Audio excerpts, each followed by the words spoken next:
Ladies and gentlemen, let's get ready to rumble!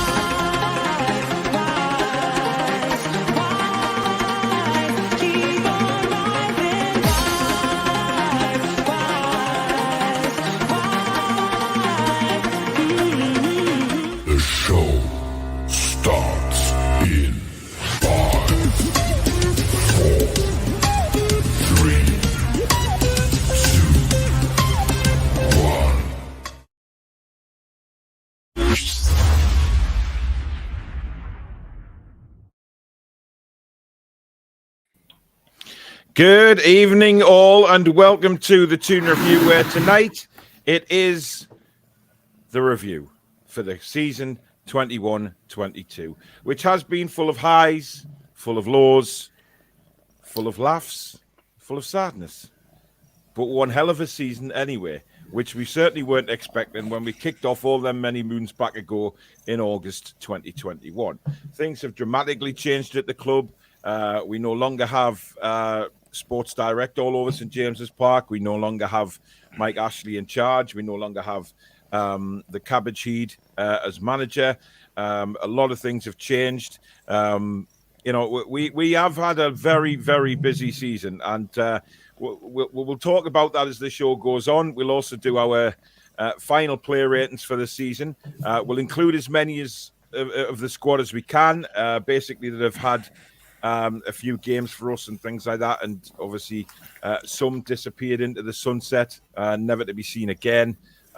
Some gave opportunities to others that weren't expected, and it became a whole different ball game once Mr. Howe came to the club. Channel-wise, it has been incredible, absolutely bizarre what has happened to this channel this season.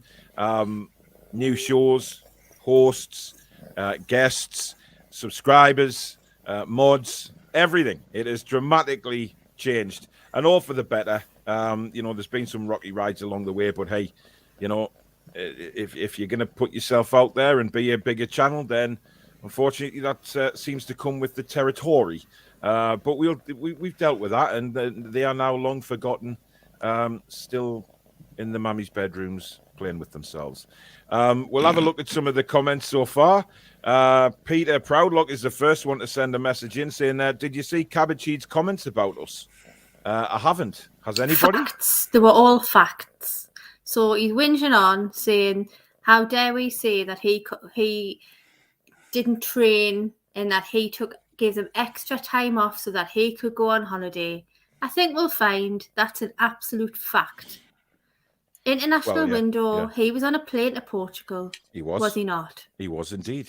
Therefore, that is a fact. It is a fact. So stop your twisting and moaning, because everything that was said was absolutely true. And it wasn't even us who started the Cabbage Head. It was Aston Villa. It was Aston Villa, yeah. And I can disprove everything you said by accident, because I was prepping, obviously, for this show, and most of what I've prepped just disproves everything he's just said. So exactly, we'll talk about that. Exactly. Jimmy Jones, thank you so much for a £4.49 super chat off the bat.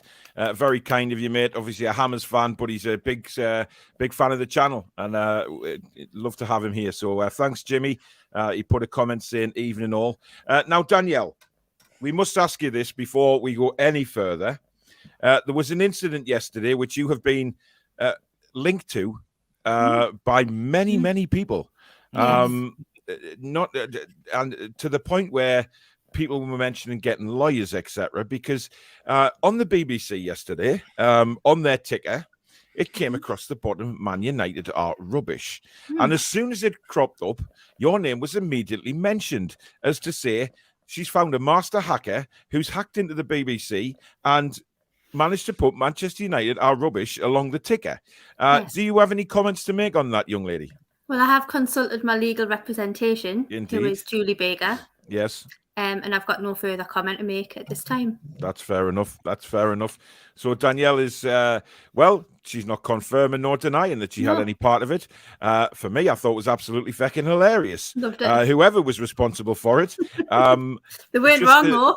Well, no, they weren't actually wrong. It was quite a good laugh to see that, actually. Louis, good evening. He says Newcastle new home shirt doesn't have a number 4, but a number 1 for Sunderland's first season in the Championship. Well, we may as well quickly talk about that as well. This looks like the new home strip for next season. Are we happy with it, guys? Yeah. All right. Mm-hmm. I mean, there's not much you can do with black and white stripes, is it, to be better fair? Than this one. It's better than the 4. It is. Obviously, it is minus the sponsor. Now, it's come out of Saudi Arabia this afternoon that basically it's not going to be Fun 88. And I think we all knew that anyway, because they wouldn't allow a betting firm on the front of a shirt that they were owned by. So for me, I'm glad in a way, because a lot of people have had a lot of things to say about betting companies being on the front of shirts and things like that. I think it's about time for a change. I believe it's going to be Aramco. I can't see anything different, or Saudi Airways or Saudi Gulf. It's one of the 3, or PIF's new airline themselves. We've got to be realistic about this and say, well, Aramco, sponsor Formula One. They've got a lot of sponsorships elsewhere. But to have them as the main sponsor it would be fantastic for me. It would certainly push the name globally, etc. Now, of course, we know about this one. You know what? The more I see it, the more I want it. I love it. I'm having it. I really like it. It's going to attract beer, though, isn't it? And baked beans and eggs and stuff. Yeah, well, good point. For you, maybe, Billy. Yes, certainly will for me. Remember, you've got to wash them at 30 degrees inside out on the run. Is that right, Daniel? No fabric conditioner. Yes, indeed. No conditioner. Oh, wow. No, they will shrink, Billy. And we don't want them to shrink. Like, if it's like that and you use fabric conditioner, it'll peel. I'll take comfort from that then. Yes, exactly. Now, the big question is, are the badges going to be embroidered or just them stupid little stick-on things? That has yet to be found out. Now, this is the 3rd strip. Listen, I played in blue and yellow for many, many years. Played, in Durham Ice Hockey Club. So we played in blue and yellow. So I quite like the blue and yellow. I like the sleeves. I like those little sort of paint splashes on there. Anybody disapprove of that one? I don't like the sleeves. No? I think it's one of them that I'd probably have to see like up close and see what it really looks like. I mean, it is the 3rd strip, so we're not exactly going to wear it a lot of times, but I mean, it's there. So the strips for me quite nice. I'm certainly more prone to liking these than I did last season's. To be honest, I did like the black strip, the black and gold, but. Zishan, thank you for your $8.99 super chat, buddy. So kind. He says, evening, everyone. Looks like we had a Brucey bonus today from the Pigeon Woman. The Pigeon Woman. Oh, dear me. How, honestly. Dear. Louis says, season rating 5 out of 10. Shit first half of the season. Takeover. Brilliant second half to the season. Who would you say is our best signing of the season? That will be coming up. Renier says, who would you say? Oh dear, definitely not him. Yeah, not him. Good evening, Hitmarker. We can ship wood back to New Zealand in the summer. Evening, Gary. Hope you're well. Dominic's in the house. Pedro, good evening, Paul. You beautiful Paul bastard. Well, nearly. Hope the Toon Review family are all doing well. By the way, just a note on the beautiful Paul bastard. Susan has secured a manufacturer for hoodies, t-shirts, caps, everything. We're just waiting for some samples to come in, and the beautiful bald bastard t-shirt is one of them.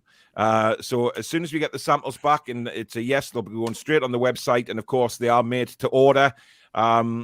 So very exciting times coming up, and Susan has designed a green and white t-shirt as well. Lovely. I'll be on one of them. We may see one of them coming out as well. So lots to look forward to on that. Pedro says, well, I must admit, I thought we were definitely going down this season, especially when we signed Wood. I thought, well, that's definitely it. But well done, Eddie Howe. He's magic. Also ship Gale, Lascelles and Hayden. Jordan, looking forward to tonight's show. I'm tucked up in bed, poorly, freezing cold. Oh, get better soon. Well, it's too much drinking and lying around in a robe all night, Jordan, to be quite fair. You need to keep yourself warm. Sean Longstaff signed. Well, he's homegrown and knows where the training ground is. Could he be trained on the concessions, offering an extra string to his bow? Yep, that's another one today. Sean Longstaff signing a new 3-year contract with Newcastle United. Billy, how do you feel about that? Yeah, I'm quite pleased because I think the past couple of games he's looked really, really good in a more advanced role. I think it adds steps to a squad. Obviously, we're going to buy better players. Yeah. But there'll be needs at certain times next season where someone like Sean Longstaff will be needed to step into a role. And a homegrown talent. So yeah, I think it's a good signing.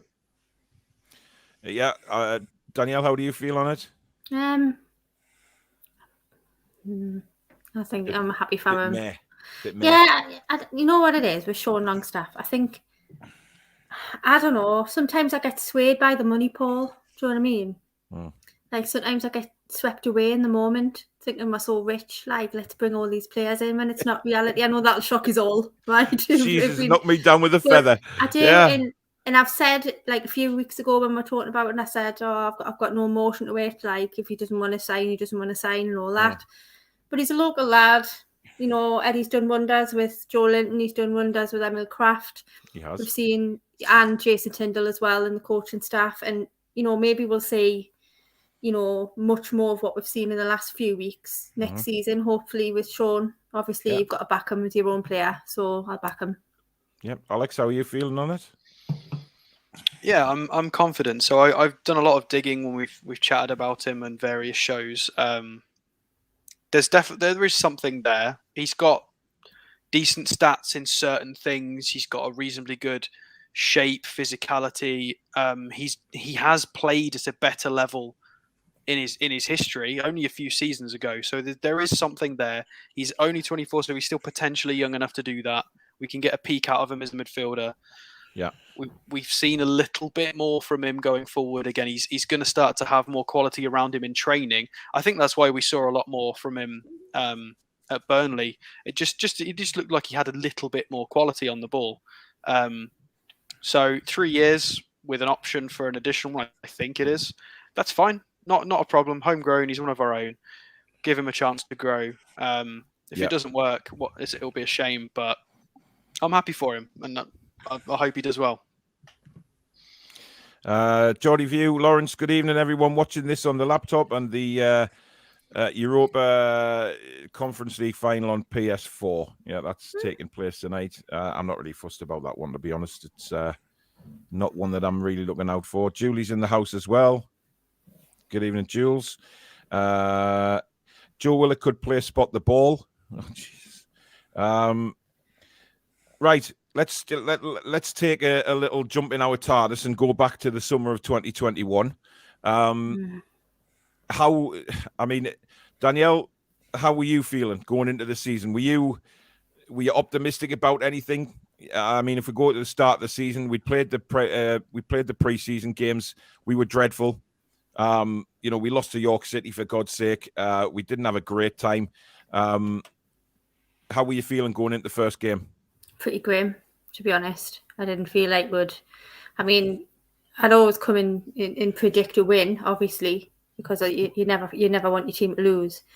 But things just looked like not great. I mean, if we're talking about August, I was probably still getting blocked off my MP, emailing him a million times about this takeover. Yeah, you did, didn't you? You did. I did. Sent quite a few away. Emailing the Guardian, complaining about bias and all the rest of it, all of that. I was still very much in that. I'm not giving up on this. I really don't. I'm not ready to accept that this is our fate and we're going to, have another season under Bruce. So no, it wasn't a great summer, obviously, for us. I think we had Joe Willock and that was it. Just hoping against hope that something would happen, but then almost the doubt in the back of your head that this could be it for us and we could be resigned to this for however long. Absolutely. Yeah, it wasn't a great feeling. Yeah. Stephen Howe, thanks for your £5 super chat, buddy. He says, good evening, guys and girls. Just love this show. Thank you very much, mate. And then Julie says, my client is innocent of any claims of malicious acts. Correct. So she's claiming that Danielle had nothing to do with the BBC's ticker. The big right hand said, would have joined you with a drink, but I don't do that kind of thing, so I've rolled a massive blunt instead. Wow. Okay. Well, you enjoy that. Paul being under the heat lamp again. No, it's my natural colour. Paul says, very good evening, everyone in the chat. And Paul, Danielle, Billy and Alex, wow, onwards and upwards indeed. Billy, I mean, how were you feeling before the season kicked off? Obviously, just Willock brought in. There was no real... Well, there was no energy around the club, was there? There was no energy anywhere. It was just dull. It was, we had nothing, did we? We didn't. But yeah, as football fans, you always have a slight optimism in your heart that things might fall your way, and you'll get yourself kind of up for the games on the weekend. The players will get themselves up for it, and you'll do quite well. But in reality, we all knew that one-sided in, we'd gone backwards compared to the teams in the league. We had a manager that had no idea what he was doing, really. An owner that didn't care, wouldn't invest. And we all knew, really, if things didn't change, that we were going to have a long, hard slog last season. Yeah. Chippers has got his Lucozade ready for a Danielle rant. Well, I'm sure there'll be one coming up at some point, going back over the season. Alex, looking from afar over there in Poland when the season started, I mean... Did you have any ambition that we were going to do anything? No, not really. Not really, not at all. I mean, I didn't expect things that surprised me were Clark imploding, because I thought there was a reasonable centre back in there, and I mean reasonable, just reasonable. That was disappointing. Richie, we knew what we were getting with Richie and Lewis. And obviously, I was terrified of the Willock drop-off. I did want to sign him, and I still think it was the right thing. But he was never going to continue that run of goal-scoring form. That was a freak, record-breaking run of goal-scoring form. So if that stops, what do we look like as a team? What happens? And well, we saw exactly what we looked like as a team, and it wasn't very good. I thought we'd just be trying to scrape safety against the newly promoted teams, against Norwich and Watford. Brentford were a surprise package, and just hope we scrape that. That was it, and try and hang on for a takeover that had been, and that was it. That was my expectation, was to try and potentially, I thought we might have even have lost Wilson or Maxi in January. I thought that was the way it was going. Was a bit scared of that. Yeah. And then where would we have gone from there? Luke says, all I want to know is how much we are getting for our shirt sponsor. Well, we'll soon find out. It shouldn't be long before we actually know. Hey, all, we have to say that one of our highlights of the season is finding this channel. Brilliant channel, good banter, onwards, and I believe he's meaning upwards. Thank you very much. Lawrence says, would love for the numbers to match the sponsor colour we had when Northern Rock first sponsored us. Yes, I agree. I'm not sure about the red on the black and white. I don't know. It's not really one of my things. We'll see. Good evening, Warren. Hope you're well. Samsonite Dave's in the house.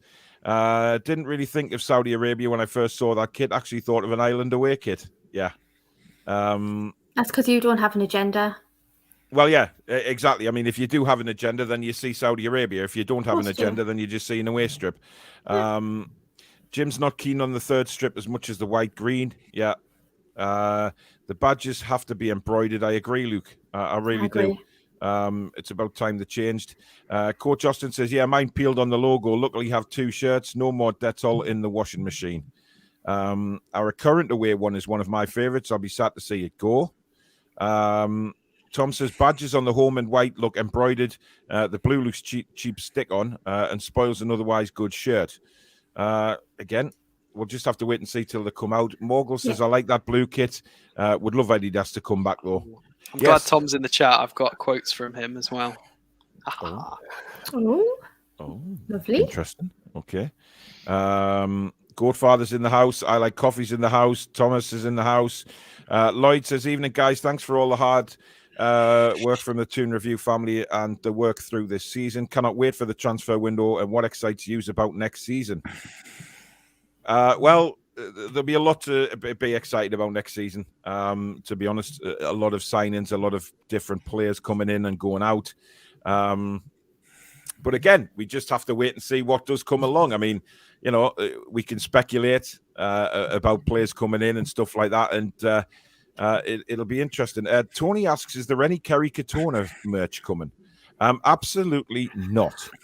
For those that are confused by that comment, I know exactly what Tony means, because there was a time earlier on this season at the start where back in the day, yes, in the dark days of the early start of the season, that in a way to try and make my subscribers have a laugh and lift the spirits of otherwise a very, very dark podcast, which never had any joy on it, quite honestly. It was all negative stuff, thanks to the owners and the manager. He used to come up with some Kerry Katona quotes from her spot as an Iceland advertiser, you know, when she used to, you know, advertise custard slices and things like that. Oh, you know, custard slices a pound! You know, and she used to really put the effort in, especially for the past. Pasties are a pound, sausage rolls a pound, get them in Iceland!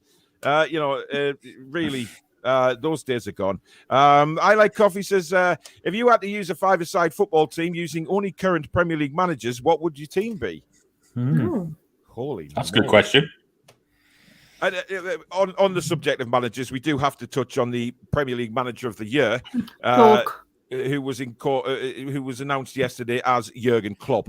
Now, I have no idea why that is, because if I've got nothing against Jurgen Klopp. I think he's a winchy bastard at times, but I've got nothing against him. I think he's a fantastic football manager. However, what we must say is how, right? Man City won the league, okay, which is fair enough. But let's just understand that Pep Guardiola walked into an absolute gold mine at Manchester City.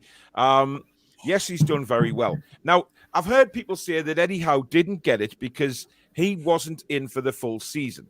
Now, have a day off. Exactly. But here's my point on that. Does that not make it even more remarkable what he's done? The fact that he didn't have a pre-season, he came in a quarter of the way through the season. Not half, as some people are saying, a quarter, right? And in that time, he has took us from the bottom of the league to 11th, and two of our best players out for several months of that period of time. So you can take your signing, your money spent, and stick that up your arse as well to everybody that criticises us for doing that. Because we had Wilson and Trippier out for the majority of the back end of the season. So, Danielle, does that not make it even more remarkable what Eddie Howe has actually done?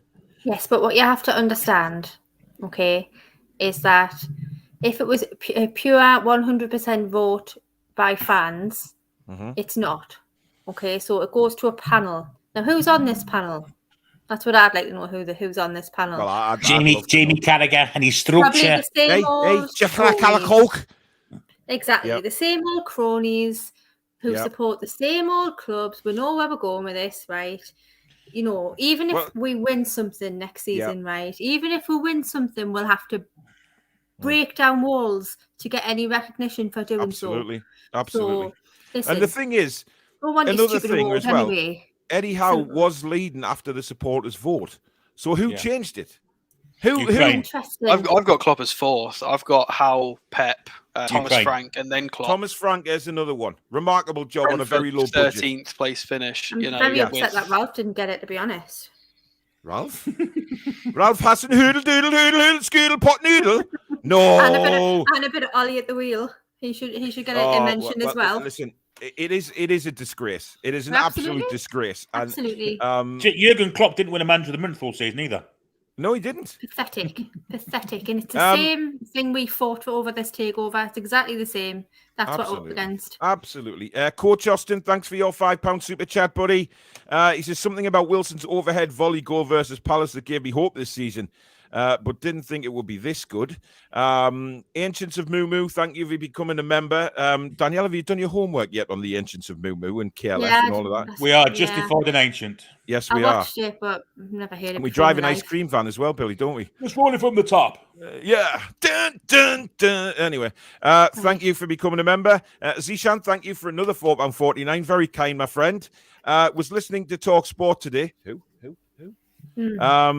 And a lot of the pundits were saying manager of the season should have been Pep or Eddie Howe. Yes, to give credit to them, I did hear some of that, and they were talking about Eddie Howe, which was nice. Alex, how are you feeling about it? Are you as disgusted as the rest of us? I'm disgusted at Simon Jordan for what he said again, about what he said about Miggy.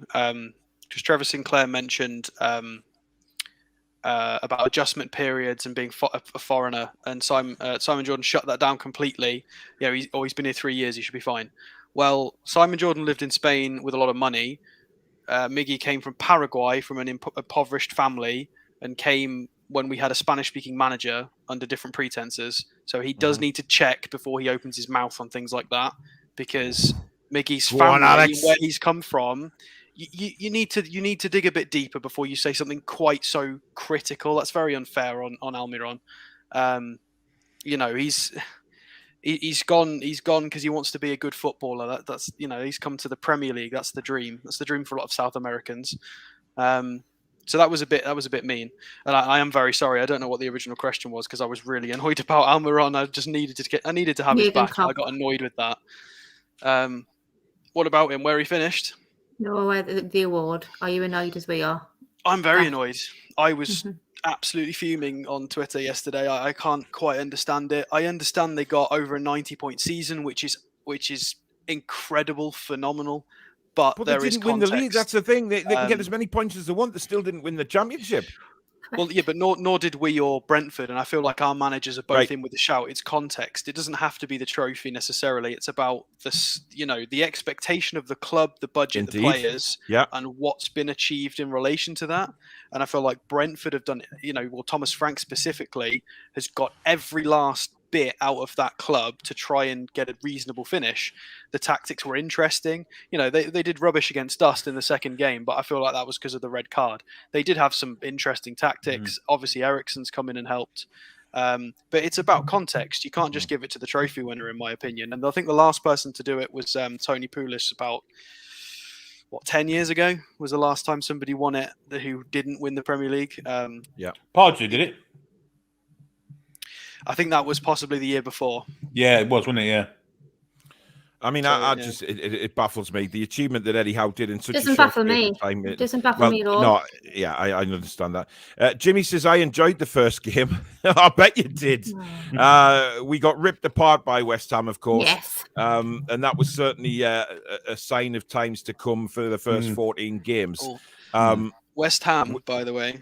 Yeah. About Bruce's comments today and everything, I just thought, the players we had available for those opening fixtures, we had Almiron, Wilson, Maxi, Shelvey, Murphy, Kraft, Hayden, Fernandez, and we had Wilson, Joelinton not used, Fraser not used, Longstaff not used. All of those are integral to how we play at the moment. All of them. That's a lot of names that Bruce had access to. A lot of names, and we were rubbish. So that I just fired off a lot of names there. So he had the players. Howe's got that list are all playing well. If Fernandez stepped in and put in, a performance for us when needed. So his comment is what? Clark, Ritchie, Woodman, and Darlow were the problem. That was why. Everybody else, Howe's been fine with. So it's the thing was in that first game, and it was kind of symptomatic for all of Bruce's season this year. Was for about 5 or 10 minutes we looked outstanding, and then we looked knackered. Yeah, that was a big thing, wasn't it? We would have a 10-minute spell where we'd either start the game brilliantly or we'd start the second half brilliantly, and then we fade into the background because the fitness wasn't there, and that for me was a major problem. Any news on Paqueta, Paul? I'm hearing things, but let's just we'll not talk about it yet. But I am hearing things that. Things are happening, but I'm not going to do that until we know talks are taking place. No inside scoops. I'm sorry. No inside scoops tonight. Then? No. We don't. We listen. We base it on fact, Billy. And if talks do start taking place, then we'll talk about it. Mick Lingard, thank you very much for your £10 super chat. Really kind, buddy. Evening Toon Review family. Looking forward to some great content in the summer and into next season. What a difference a year on. And £4.49 from Pedro. Thank you very much. We all know when it comes to NUFC, the media, sports presenters, other managers have no positive things to say. But you know what? Here we come. Exactly. Absolutely, Pedro. Absolutely. Ian says, I want a pair of cuddly camels, one in home strip and one in the green and away strip to give my niece and nephew this Christmas. Susan! Cuddly camels. Can you imagine? Toon Review cuddly camels in black and white and green. Hey, there you go. I'll buy him. That just echoed in my ear there. Jesus, that blew my eardrums out. Geordie says pre-season was dreadful. I swore I'd never go back to St James's Park as long as Ashley was still there. I renewed my season ticket at the start of the season because there was something about the start of the season. I had weird feelings that things were gonna happen. Now a takeover like happened. I didn't have any, not even a thought of something like that happening, but something just to give us a little bit of spark. And by God, I'm pleased I did, because you can't get one for love nor money now. But that was the thing, wasn't it, Billy? The start of the season, there was nothing. Fans, the stadium wasn't full. There was so much anger in the stadium, and even on away games as well. The chance against Steve Bruce, all of that, it couldn't have helped the players because, we know how the players responded in the end to better atmospheres. But it was a poisonous football club, wasn't it? Yeah, it was. And I didn't step foot in the ground either, but I mean, it looked a horrible place to be. Totally disunited, divided. We had a manager who had no idea who was playing where, players in the wrong positions, players totally unfit, players getting injured, and he keeps him on the pitch, costing us goals. And so, quite rightly, the fans were, and they paid the players' wages at the end of the day. Yeah. They pay the money, and they're allowed to voice an opinion. And Exactly. quite rightly, they criticised the manager, and he deserved criticism. And every bit of criticism he got, he deserved every single piece of it, because he as far as stats go, he's the worst manager that's ever performed in the Premiership. But not just that, the style of football he was putting out was awful, and he was also basically negligent of the team in the way he picked it. So the fans had every right to be disharmonised with it all. I know that they didn't care. It was only going to go one way unless things changed. Now, the first 14 games, Danielle, of course, were just dreadful. I was sick of coming on and ranting and raving, and fans forums, there was just emptiness. Dave was pulling what hair he had left out, bless him. It was just John Sinclair threatened to quit. John Sinclair, he threatened to just sort of. Honestly, quotes as well. Yeah, the whole thing was just shocking. There was absolutely zero hope, and I went to Wolves with Adam Pearson. We had a drive down there, and everybody can see my video after the game because I just sang into my phone, "We're shite, we're effing shite, we're effing shite, we're effing shite." It was dreadful. It was dreadful. That was probably the darkest point, wasn't it? Yes, absolutely. And it had to be the darkest point because Jeff Hendrick was the best player on the pitch for us. So, that had to be a dark point for Newcastle United. I almost remember we're just running out of things to say. Yeah, there wasn't anything to say. It was almost just sitting in agreed silence, and everybody understood. Everyone was feeling it and just thinking, we just don't have anywhere to go from here. There was nowhere. It was the same thing over and over again. Steve Bruce, same substitutions, same times, and it was just ridiculous. How many more games was it going to be? We were hearing after the international break. We were hearing about the second international break, and it was just like it was just nothing. Stotty55, thank you for your £8.99 super chat. Really, really kind, mate. And a £10 from Magpie. EIAIO, up the Premier League we go. Thanks for a wonderful show. Makes me miss living in Newcastle. Thanks, mate. But then, Alex, after the Wolves game and after the most depressing fan forum that I can ever remember doing in the history of YouTube, Wednesday came along and suddenly whispers on social media that a takeover was imminent. Now, we've heard that a few times. You've missed one bit. Sorry, So, that cat case. the whole point of when this triggered was the competition appeals the case, which we all sat and watched for hours on end, which was amazing. And watching watched the Premier League, crumble. the Premier League lawyer crumble in his cornflakes. Just had nothing. He had nothing. And the Premier League saw that. They knew what was going on. Then we heard that Qatar had sorted the differences out with Saudi Arabia. So things were moving on that front. And then all of a sudden on the Wednesday, Alex, it came across that it was imminent. What were your feelings at that point? Oh, I mean, I was telling people that didn't care about football. I was telling anybody that would listen. Honestly, it was. I'm sure we were all like that at that point. It was outrageous. It wasn't just that we were being taken over by money and we would be in and around, being competitive. Yeah. It was beyond that. It was, you got the most in the world, and they're probably going to come in and try and do PSG, Man City things. 100% guaranteed, which they have come out and said that is 100% what they're trying to do.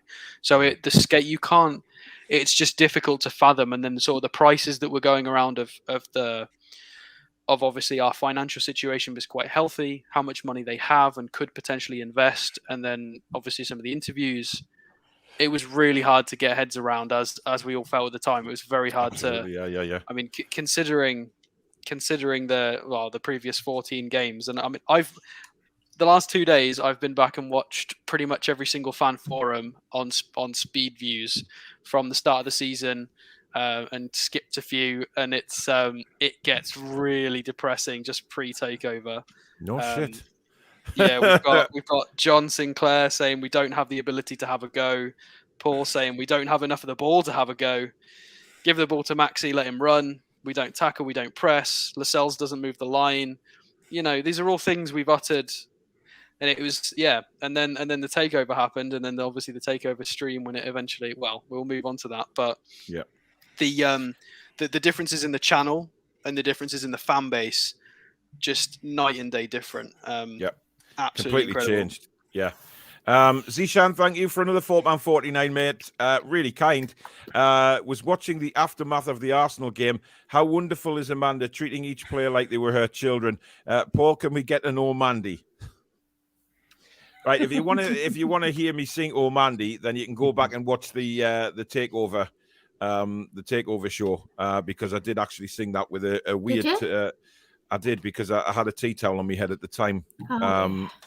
You were probably too drunk to remember those 2 days anyway. It's fine. I literally just watched that stream, and a shout out to A Dog Stay Out for on the Takeover stream saying Trippier will join in January.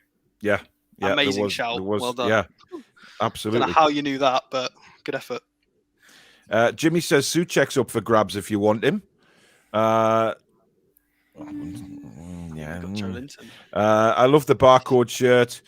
First half of the season, 5 out of 10. Second half, 10 out of 10. James says, hi, Paul. You four are great. Love the show. Started watching Paul and David Christmas. He'd be proud of you all. Cheers, James. Thank you so much. Scotty says, not sure if this has been brought up. Just finished a brutal shift. But has there been any comments made about Grealish? Yes, we've had our say on Grealish. Many times since he said anything. But I don't think we've had you on this show, Danielle.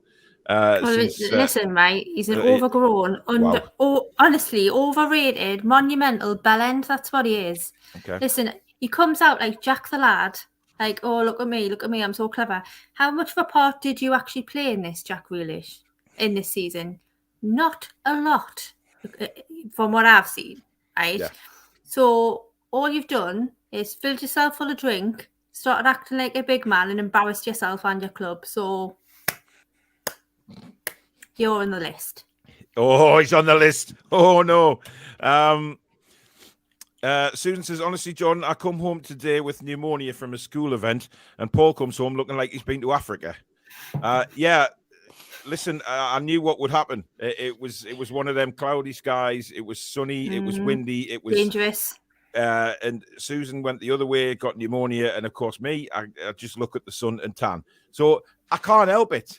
It's just the fact I'm dark skinned. I can't help it. It annoys people that I tan so easy. Fair enough. Michael Marsden, thank you for £44.99, my friend. Another wonderful gesture. and I would suggest you watch the show on Friday, Michael, because there could be an award in there for you. There's lots of awards to go around, don't you? I'm so excited. Thank you very much, Michael. And Cedric, thanks for your $9.99. Love the Toon review throughout the season. Very excited for what's coming up. Cheers from Los Angeles. Wow. God, we are global. Santos says the Castoria shirt designers need to up their game. The sizing and alignment is all off. So frustrating on the eye. Sando, I couldn't agree more, my friend, but I'm not going to start another rant about Castoria. I've had my say. Hopefully somebody from Castoria will have picked up on these shows and thought, well, he's got a point there. You know, we found a shirt big enough for Dan Byrne, yet those guys have to walk around like female beach volleyballers. You know, it's not fair. It's not fair, Castoria. It's discrimination, actually. I think it is as well. It's sizist. I'd speak to Julie. Yes, Julie, as our Toon review lawyer, I think you need to get on the case, right? A personal email to Castoria and get it sorted. Billy, now obviously you weren't on the channel at the, you know, when we did have the takeover, but we invited you on because basically we love you and we wanted you on with us to celebrate it. And the night before, you know, obviously the takeover was the Thursday, but the Wednesday night show, I've never experienced anything like that. It was unbelievable. Kept my eye on the screen, hoping that something imminent was going to be announced. There was whispers and shouts that things could happen in the next 10 minutes, but the actual kind of, what's the word for it? It's the excitement of what was coming. It was euphoria, wasn't it? It was euphoric. It was euphoric. That's the word I was looking for. But not just that. It was the fact we were getting rid of such an ogre and a parasite and a cancer on our club that had been polluting it for 14 years. The light at the end of the tunnel was massively upon us, and we were just all ecstatic, weren't we? We just couldn't it was keep incredible. Smiles on our faces. I mean, we were getting, you know, Saudi Arabians joining us live on the show, and you know, just it was going absolutely fake Saudi mental. Arabians, from what I saw today when I rewatched there was it. One. There was definitely a fake one. Yeah, Archer. That will never be forgotten. I'm pretty convinced it was Archer, but he'll deny it till the cows come home. But that was funny. but the people that were contacting us and obviously just talking about Newcastle and I mean, God, the show was about 2.5 hours, I think it was, on the Wednesday night. Yeah. You know, Danielle was there with her champagne. She couldn't remember the first 5 minutes of the show. After the first 5 minutes of the show, it had all gone to pot, just absolute celebrations. I don't think anybody could actually let it sink in. And people were saying, oh, it hasn't happened yet. It hasn't happened. But it was the fact, Danielle, that it was being reported by very, very strong sources in the media, i.e. Henry Winter, etc., who were reporting it. And, you know, when those guys report, you know that there's something going on. I think it was when we were live on the show, I think George Colgan tweeted out to say, I can confirm that we're now entering into the final hours of Mike Ashley's ownership. And that was it for me. That really was the tweet that said it all, wasn't it? And that's what sent us all going absolutely do friggin' lally. Did we know that he'd been in Jesmond Dean House with Amanda and Murder that evening? Absolutely. So he knew exactly what was going on. People that had previously been really poo-pooed it to the hilt without saying that everything was going through. Luke Edwards, for one. Luke Edwards is your Ben Jacobs, is them kind of people. They were all kind of saying it's on its way through. So they weren't going to say that for nothing, were they? No. Tony says Daniel Farker was robbed of manager of this year. Silly I don't know why he said that and all. Oh, you know, I was very good manager. I didn't say I sit down in City, but unfortunately, you know, they sacked me because of my high-pitched voice. I couldn't get my message across to the players as I wanted to because my voice sounded like Mickey Weiss in a German voice, and they thought I was a mouse. Sounds like Hasenhüttl on helium. Well, he did. That's what Farker sounded like. James says he's a stat for stat man. Chris Wood has been offside this season a total of 26 times. Callum Wilson 17. Shows how much Wood runs. That's a lot. In other words, he doesn't run. Dan DG, thank you for your £10 super chat, buddy. Enjoyed the show for the season. Hopefully Stato was right and Paqueta will replace Murphy. Time will tell. Tony says delegates from the Premier League sponsors are on the panel. Well, not me down with the wet fish. I didn't say he was going to replace Murphy. I said I hope he does. Like, I've got no sources. I'm just going on. I just research what fits, and it generally, a lot of the time it works because it fits. Yeah. But no, there's no confirmation of any of that yet. So no. Ryan says, is it not decided by votes off the Premier League website? Yes, the fans vote, but Eddie Howe was winning the fans vote. Then it goes to a delegation, which is interesting. And of course, they will not give it to Newcastle United. It's as simple as that. Rafa got robbed of manager of the season. Oh, Agent Rafa. Yes, Agent Rafa. Whatever, though, the whole punditry is rotten and biased. Correct, Ryan. Julie says, I love Moo Moo Name. Always gets the song stuck in my head. Yes, it does. Howe was on 41%, I think, on the vote, but it goes to an expert panel after the fans vote. Why have the vote then? Exactly. It's pointless. Exactly, if they're going to change everything around, then what the hell is the point? It's like the Eurovision. If we look back, we were winning Eurovision until it went to a public vote, and then it just all changed because everybody was going to vote for the Ukraine, and rightly so. Rightly so. But there you go. Agent Lamps, Agent Rafa should have won it. That Farley guy cracks me up. He does sometimes, but sometimes now and again. Yeah. Jim says, I heard on an amazing rude joke today. Lady says to her partner, please can we have Liverpool FC sex? He said, what's that? He said, it's when you stay on top for ages but finish second. Oh, see. I mean, Man United have been at the top of the league for more days this season than Liverpool have. But they're not anymore. No, they're not. Coach Austin says, my mate said the Cont deserves manager of the season. He's a Spurs fan, say no more. Well, nah. Another one I thought, Graham Potter. I mean, yes. Yeah, Good Potter shout. did well. Potter did well. But I'm not being pushed away from Eddie. No. Simple as that. I think Eddie was manager of the year, and I'll always stick by that for what he done. It was absolutely crazy. Davis says, was watching Kieran Maguire on another channel earlier. That channel would be Loaded HQ NUFC, who we are in collaboration with. So you can name that channel by all means. Big shout out to the lads. Go and get yourself subscribed on there. I am making an appearance on there tomorrow night. I know I've got my popcorn ready. Should be interesting. Very interesting. And he said FFP means if we sign a £50 million player on a 5-year contract, that means we've only spent £10 million out of the budget for the season. In theory, yeah, it's amortization of a contract. We will do a show on that. I watched Kieran say that actually. He was pretty spot on with everything. There's there's a player, what is it, a company, a news outlet, I'm not sure. The Swiss Ramble did a really good thread on FFP as well. So I will be stealing from that and obviously crediting them for it in the show because it's very, very, very, very good stuff. But yeah, that's basically it. It's not as straightforward as people seem to think, and it's actually pretty in our favour. We'll be fine. We've got lots of money. Yeah. He's just said it. Stotty55, good evening, Susan, Mrs. Toon Review, Danielle, Alex, Billy, and the host with the most. First time commenting. Another good show coming up. Please press the like button, guys. Free of charge to do so. Absolutely, it is. Absolutely.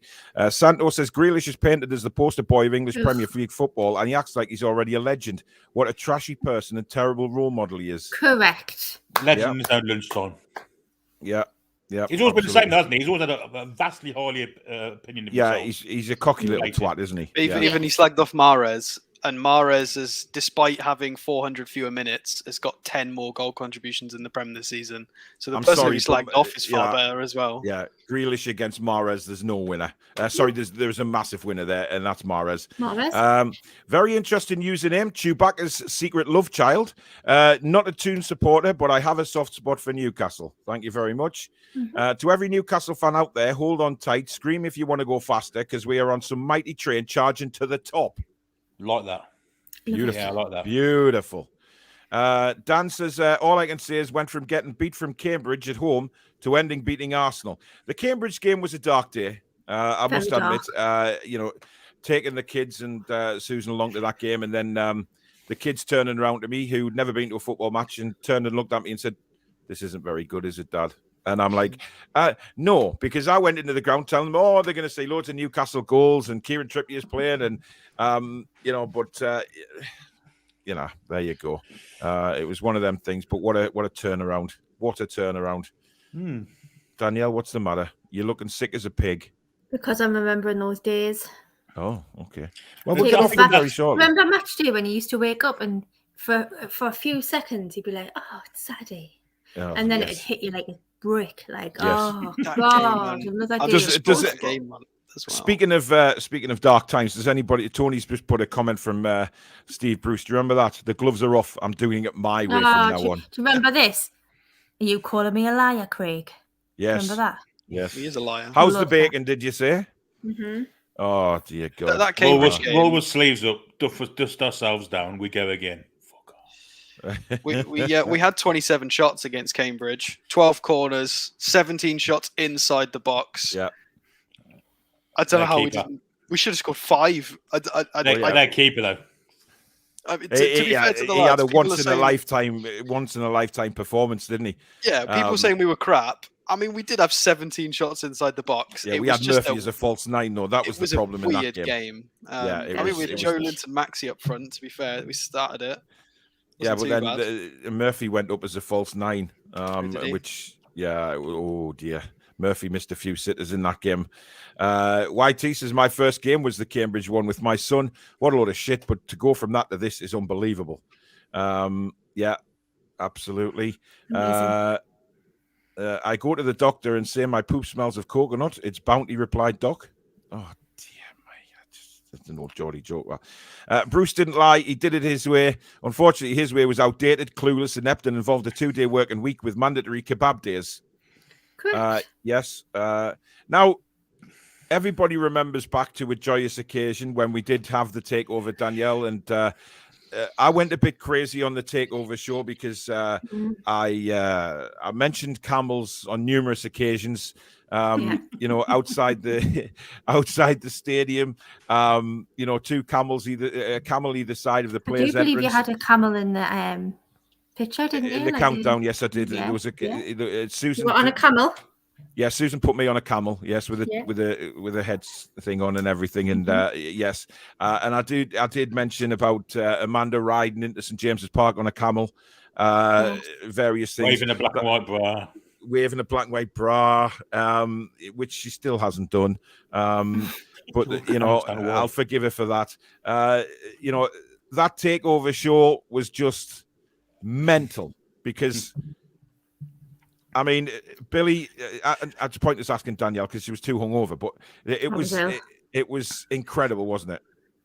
Oh, it's possibly the best day I've been in Newcastle supporters' life, I guess, since in our lifetime, because there've been no major trophies, but this was a sign that maybe major trophies are on the way, and it's the first time I've felt that for a long, long time. It was the optimism and the fact that we can actually really say we have our club back, and that was the day it happened, wasn't it? Yeah. Beautiful. I was as pissed as a rat. I did about 28 million streams that day. You did, I remember. Is that when you appeared on the show half naked, Billy? No, that was the night when I was sober. Oh dear me, yeah. I mean, though. Brilliant, absolutely brilliant. I mean, that Wolves game I will remember for various reasons. Because it was the last one under Mike Ashley. It was. I got charged £6.10 for using the M6 for 4 miles, which I've never mentioned. We got absolutely soaked, just drenched. It was just, and then everything was a ray of sunlight. It was beautiful. It's amazing. That Adam Lewis could have put a glass eye to sleep. Who's Adam? Oh yes, that was him, wasn't it? Adam Lewis, the Premier League's lawyer. God, he was so boring, man. Oh dear. He was so bitchy, wasn't he? Well, he knew what was going. He knew he didn't have a chance, did he? I mean, what I liked about the whole cat case was looking at our guys, Nick DeMarco and Nick DeMarco sitting there saying nothing, but just the cheesy grin on his face sometimes, as if to say, "We've got you over a barrel. There's nothing you can do." It was incredible. With that confidence, we didn't even send in that Nick DeMarco. He's understood he did the business, didn't he? Yeah, DeMarco sat by and watched him do it. That's what I mean, yeah. Paul, you can go and swivel. It's nothing to do with me contrast. It's my skin tone. So if you want to be going down that road, piss off. Lawrence says, remember the following morning heading to B&M's to get a celebratory Newcastle brown ale bottle. Yes, I've got one. Absolutely. I don't remember. What? Yeah, it's a brown ale bottle with a Tyne bridge and everything on it. It's really nice. I was sitting on mine my at kitchen Susan's floor, like struggling with 4 crumpets, trying to pull myself around from the day before. you were in a state. Yes. Was that the Friday morning? I was at work, but luckily, obviously, work from home, so I was just I had a half an hour nap on my dinner. I was ill. Yeah, there was a lot of people struggling with sickness. I have no doubt. Jack says he's just ordered his Toon Review mug. Nice one, buddy. Toon Review t-shirts next. Indeed. I want Nunes for next season. You guys agree? Alex? Yeah, Nunez. Yes, Nunes. Is that the question? Yes. Maybe. We'll see. I've been thinking about this today. There's been a lot of transfers floating around. I mean, we've talked about doing a lot more transfer shows because it's crazy. Yeah. I've said to a few people on Twitter today, we will be absolutely fine. There's a lot of strikers out there. People like City, and there's a lot of clubs that have strikers. And there's a lot of strikers available. We will get something that fits our mold. There's, Nkunku, you've got Nunez, Calvert-Lewin. Somebody will get Calvert-Lewin if he doesn't stay. You've got Isaac that we've mentioned, Jonathan David. That's just 5 of the big ones. You've got 5 or 10 beyond that. Then you've got people that we don't know beyond sort of scouting networks. There's so much out there. There's loads. Yep, we will be absolutely fine.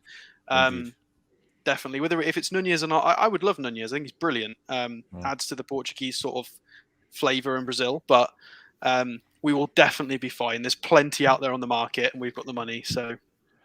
Just to let everybody know on that fact, me and Alex are doing a transfer show tomorrow at 1 p.m.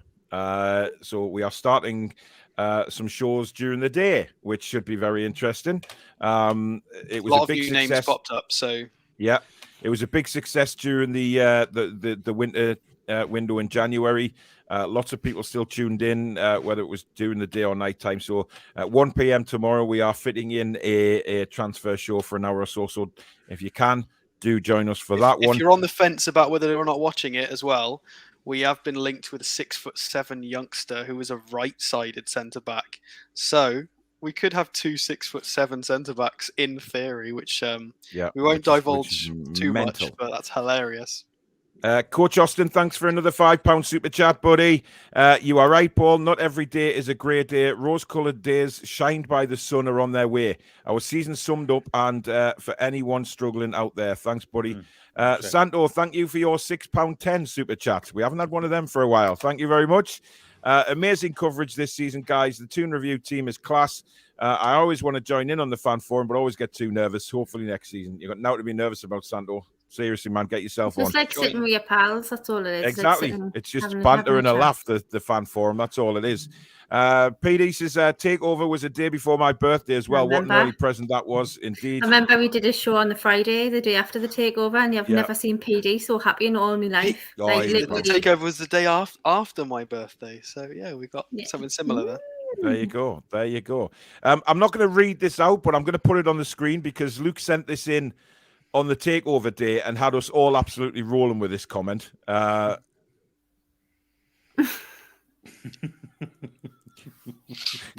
remember that one. Yeah, it was absolutely hilarious. Ahmed, good evening, mate. Hope you're well. Majestic says, moment of the season has to be moving from the utter despair of staring relegation in the face to the euphoria of the Takeover and staying up with time to spare. Absolutely. Oh, Mandy, yeah. Morgul says, piracy solved. Welcome to the Premier League, PIF. Glad to have you here, said the Premier League when they sniffed money. They may as well have had, we're corrupt and bullied by the top 6. And it still goes on to this very, very day. Mm-hmm. Ryan says, go back to the first fan forum, and I was there. The only thing exciting being there at the time was meeting you, Paul, and just having a laugh about anything not NFC related. Well, that's how it started to go. On that stream? Oh my God, that was so epic. Yeah. He's wearing some kind of dead animal. Yes.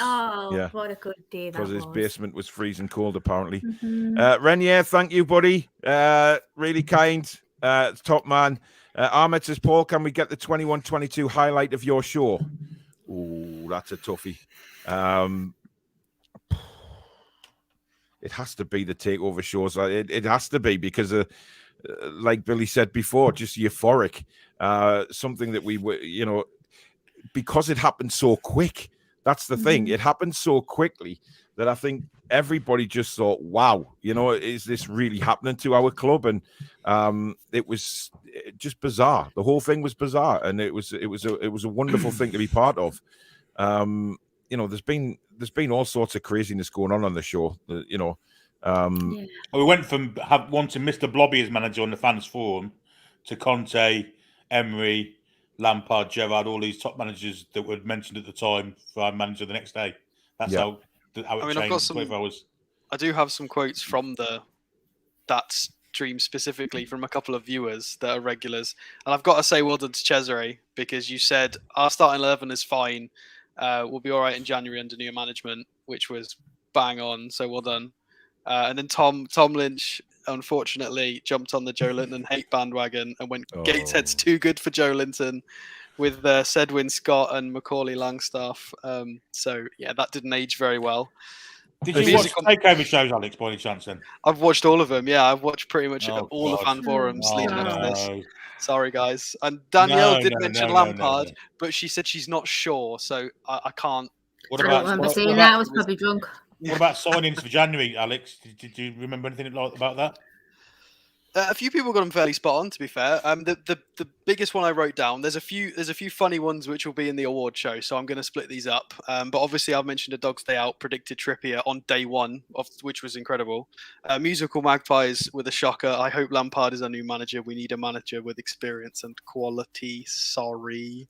And Michael Marsden as well, because pretty much every show I watched from August to December, he was integral in supporting the channel. So yeah. I've got to mention that he was incredible. Oh, he's basically the Toon Review benefactor. He is. There's no doubt about it. And everybody knows that. Morgul, thank you for your £5 super chat. Really kind. He is a £5 because they had to drop my membership a while back. Car stickers with £6.10 would be a great seller. Susan. I think she's actually trying to get started car stickers. One of the lads on Steve Ray's show saying Dan Ashworth is in Newcastle and should have a deal wrapped up soon. I've heard it could be close, which will be good for us, really. I don't have any sources, so I just go off what you say, Paul. Thank you. I don't have any sources either. Well, I do, but I'm not like... I'm not in the know. Like, Mandy doesn't text us in the morning when she's having a Cocoa Pops, you know what I mean? No. Not yet. Still hoping. And we move on. Mm-hmm. Stevens is out of interest. What was the subscriber count at the start of the season compared to now? Well, funny enough, hang on a minute. Let's get my book, because when I was sort of starting out, I kept a sort of track of subscribers and how quick they were going up and things like that, just to see how the channel was doing. And I have it written down here at the start of the season. At the start of the season, before the West Ham game, I was on 4,124. We are now nearly at 11. Wow. So really, thanks so much to everyone. Yeah. One of the early streams of the season, you did a 3K, celebratory thing as well. So yeah, in the summer I was 3K. Yeah, but that's you guys out there. That's thanks to you guys for subscribing. Can I give my highlight of the season? Yes. From the channel. My highlight of the season on the channel was your 7K video with Dave. Yeah. That was the absolute highlight for me. I've watched it like thousands of times. It was awesome. That fantastic. Was just before he passed as well, Epic. Which made it even more special for me. It was a it was a brilliant show because he turned up in a suit to ask the questions. And great. If you haven't seen the 7K Q&A, do go back and watch it, because that will be very special in my heart for the rest of my life, because of I think that 7K show highlighted the bond I think that me and Dave had. It perfectly it perfectly said everything about the friendship that I had with Dave Harrison, and there was just so many funny parts, though. Yeah, there was there was. so many, like the whiskey and coke thing, oh my god, it was just absolutely hilarious. And I'm not obviously trying to be sad or upset you or anything. No, me, it is because it's one of those things. Dave was a massive part of this channel, and that was absolutely epic. He knew what he was talking about as well. Listening to a lot of bits when everybody was talking about Joelinton pre-changes, he was pointing out build-up play, link-up play, work rate. He was switched on to a lot of different things that have obviously gone on to become really important in the last 6 months. It was very refreshing to see. Things about fitness and no pressing in the final third. He definitely knew what he was talking about, 100%. Yeah. Oh, we've got our friend Ollie back again. Oh God! He's telling me to lose a couple of pounds to fit into his shirt. He's also listen. Hang on. He gets on Sinclair's stream. Yeah. Right, hang on a second. Right, the other day we had racism on Steve Ray's channel in the comments aimed at Pete Davey. Now we're getting fat shamed. I mean, come on, man, grow up. Yeah, grow up. It's pathetic. We don't tolerate that kind of crap on this channel. Oh, there he is again. He's calling me Jabba the Hutt now. Wow. So let's get rid, please. I know you probably already have, Julie, but I'm having that. I've just blocked him because I don't think anybody picked up on that. So there you go. I hate that crap, me. Nah. Listen, Ollie. I mean, what are you trying to do? You're trying to offend me because do I honestly look like I'm bothered? You know what I mean? I'm bothered because I'm your mate and you're my brother. Well, yeah, but like that crap. I'm not that. I'm a little bit overweight, but I'm not that overweight. And quite frankly, for you haven't put a profile picture on. You're hiding behind your keyboard. For all I know, you could be one of these guys that needs craned out of bed on the morning because you're so large.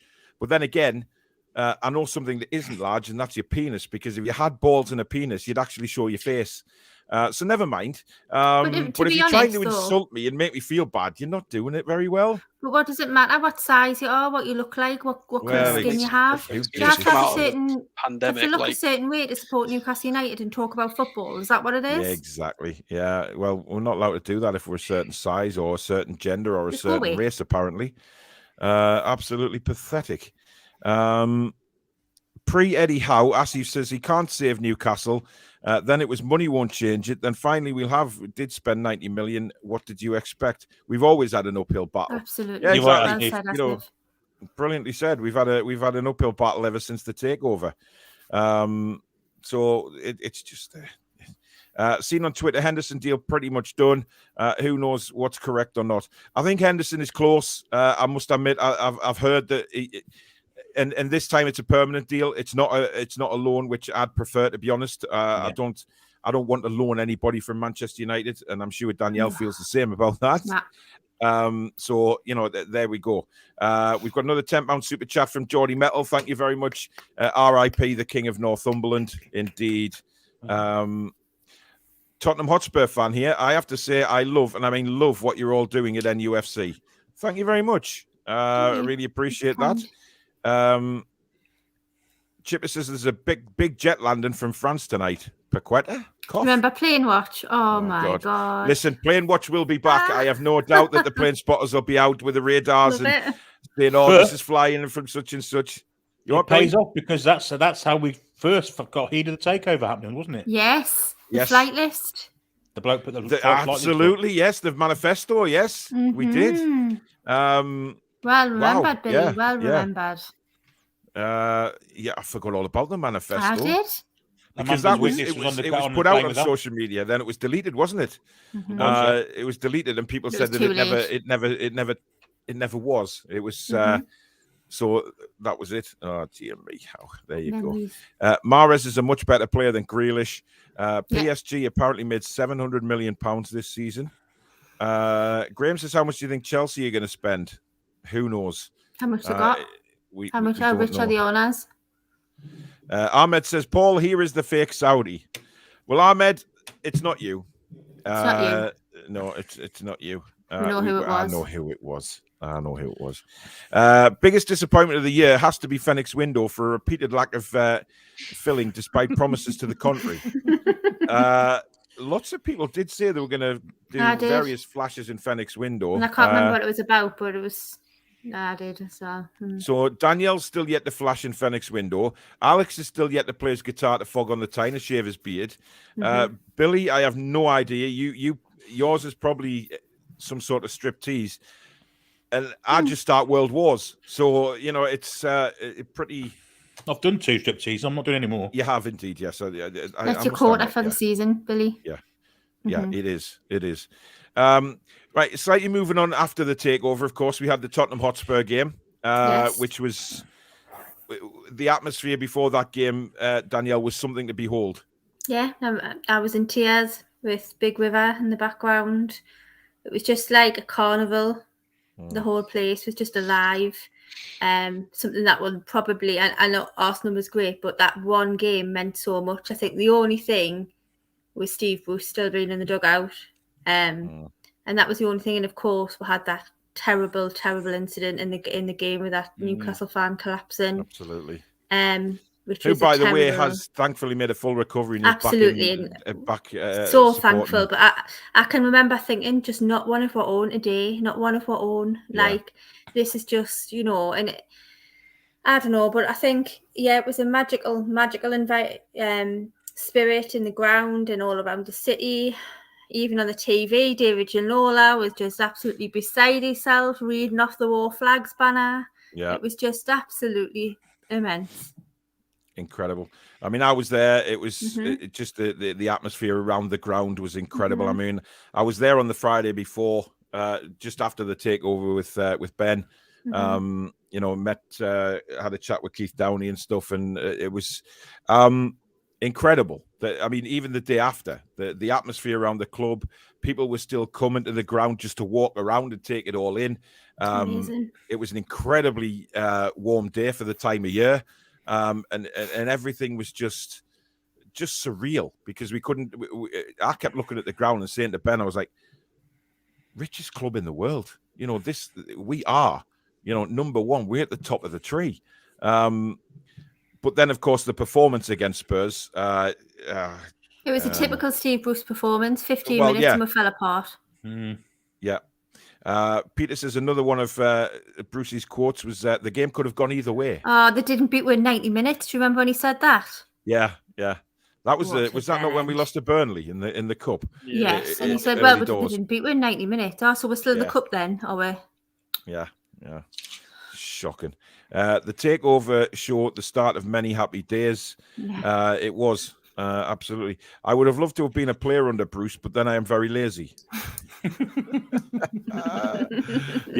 Michael says, I think Maxi just had too long having to be the give him the ball and pray guy. Howe is trying to foster a ball-playing, high-press possession team. 2 very different styles. Mandy's passion and fight all the way through was amazing. She never gave up. No. Renier says, it's pretty cool how we all remember exactly where we were when the news broke. Awesome occasion, and when I found this channel. Cheers, Renier. Thank you so much. Chi says the panel for the manager award forgotten that second half of the season only Man City and Liverpool had 1 more points than Newcastle. If Pep didn't win it, then it has to be Howe. Well said, Chi. Michael says, I've not drunk in 20 years. If it had been back home at the time of the takeover, I may have broken that vow. Well, I'm sure Danielle drunk for half of Newcastle with the first takeover show. I haven't drunk since. Oh dear. I had that, you know what? Honestly. That bottle of champagne I had in that fridge for a long time. And I wasn't wasting any of that. It was expensive. Absolutely not. And why not? Why not? Paul says almost 11k. Paul, onwards and upwards for Newcastle United on the show. Cheers, buddy. I mean, then Steve Bruce gets fired. Cans. Hashtag cans too. And it was I mean, listen, it was too late for me. Should have gone way before he did, but I think looking back, the new owners decided to give him that 1,000th game. Yeah, they did. Amanda has said in retrospect, she shouldn't have done that because they should have changed it quicker. That was in the January interview, to be fair. Do you remember Steve Bruce's comments? I hope they just give me a chance to show them what I can do. The only reason we lost, the only reason we got 2 is because Eric Dyer did something outrageous to score an own goal. We got pumped. I mean, look, then Steve Bruce is out, and of course, Graham Jones takes over temporarily for, I think it was 3 games. And then obviously the rumours going around about managers. Unai Emery was literally the guy. I think, reports had said that he was the guy that they wanted. He was number 1 target. He was coming in. And then at the last minute, he backed out. He bottled it. There was the video of him walking around the pitch with Big River in the background, and it was all very like... How it was destiny. Meant to be. And then all of a sudden that went to absolute shite. He decided to stay at Villarreal, which, to be fair, he hasn't done a bad job over there. Improved contract. And then we go to Brighton, and there he is with Amanda walking down the steps to his seat alongside Mr. Tyndall. There was Eddie Howe, Billy. Yes, he was. Sat in the stands, and it was kind of apparent he was coming. And that game, actually, something happened in that game that actually made me think there's a player in Joelinton. It was a through ball he played for Callum Wilson. It was an I remember it. Phenomenal through ball. And Wilson got fouled and the keeper got sent off, if you remember rightly. But that pass was an absolute barnstorming pass. And I thought, wow, maybe there was a player in that lad after all. And yeah, it was kind of everything was optimistic then, wasn't it? We got a point at Brighton. We don't often do that. Things were looking great. Eddie Howe sat in the stands, and then we had the Al Walid saga as well. Got left in Brighton, didn't he? Oh, bless him! I know. Yeah, he did. He got. I mean, he was. What a character when he was over here. How can you not love Al Walid? He's just an absolute wonderful He's man. One of us, man. One of us. Yeah, that Brighton game that you mentioned, Joelinton came on for 15 minutes and won 3 tackles and 5 ground duels. He was proper up for it. But that pass. The pass was immense. I mean, it really was incredible. They put Al Walid, getting left. Sitting, of course, with Amanda and Eddie just behind them. And then he missed his bus. Brilliant, wasn't it? Absolutely unbelievable. Ancient Samumu says, my favourite moment was the Spurs game, meeting some of you lot outside, building up the atmosphere. I burst into tears listening to playing races. So much emotion came out that day. Yep, there was a lot of tears. War flags were back. It was just absolutely incredible. Everyone was there. Like, had everyone Ant and Deck, all them. Everyone was back. Absolutely. Tom says the takeover shows were epic. That Wednesday night when George Culkin's tweet about the final hours of Mike Ashley's ownership, goosebumps. Goosebumps. It was. And still feel it now when I remember that moment. Like, I've watched them over and over again. It's just something that you'll never forget. It's one of those things that you'll never forget. It was, I never thought when I started doing a YouTube channel that I would ever do a show like that or a show like them. The 2 shows combined were incredible. And I never thought that I'd actually start presenting a show with a tea towel on my head. It's just absolutely bizarre. Malcolm says on takeover day, after a few beers, I called my boss to tell him I wouldn't be in the morning. He replied, "You work from home, you idiot." A bit harsh, I thought. I thought about it on the Friday morning. I tell you, I thought about it. There's a lot. A lot of people would have missed work on that Friday morning. Tom says, haha, no, my Joelinton comments didn't age well. Outstanding turnaround from J7. Hey, Tom, you weren't the only one. I said it pretty similar. Christ almighty. I mean, I hammered him on this channel. I said something horrendous on that Takeover show, and I don't think Alex has picked up on it, thank God. Oh, I did have it on double speed.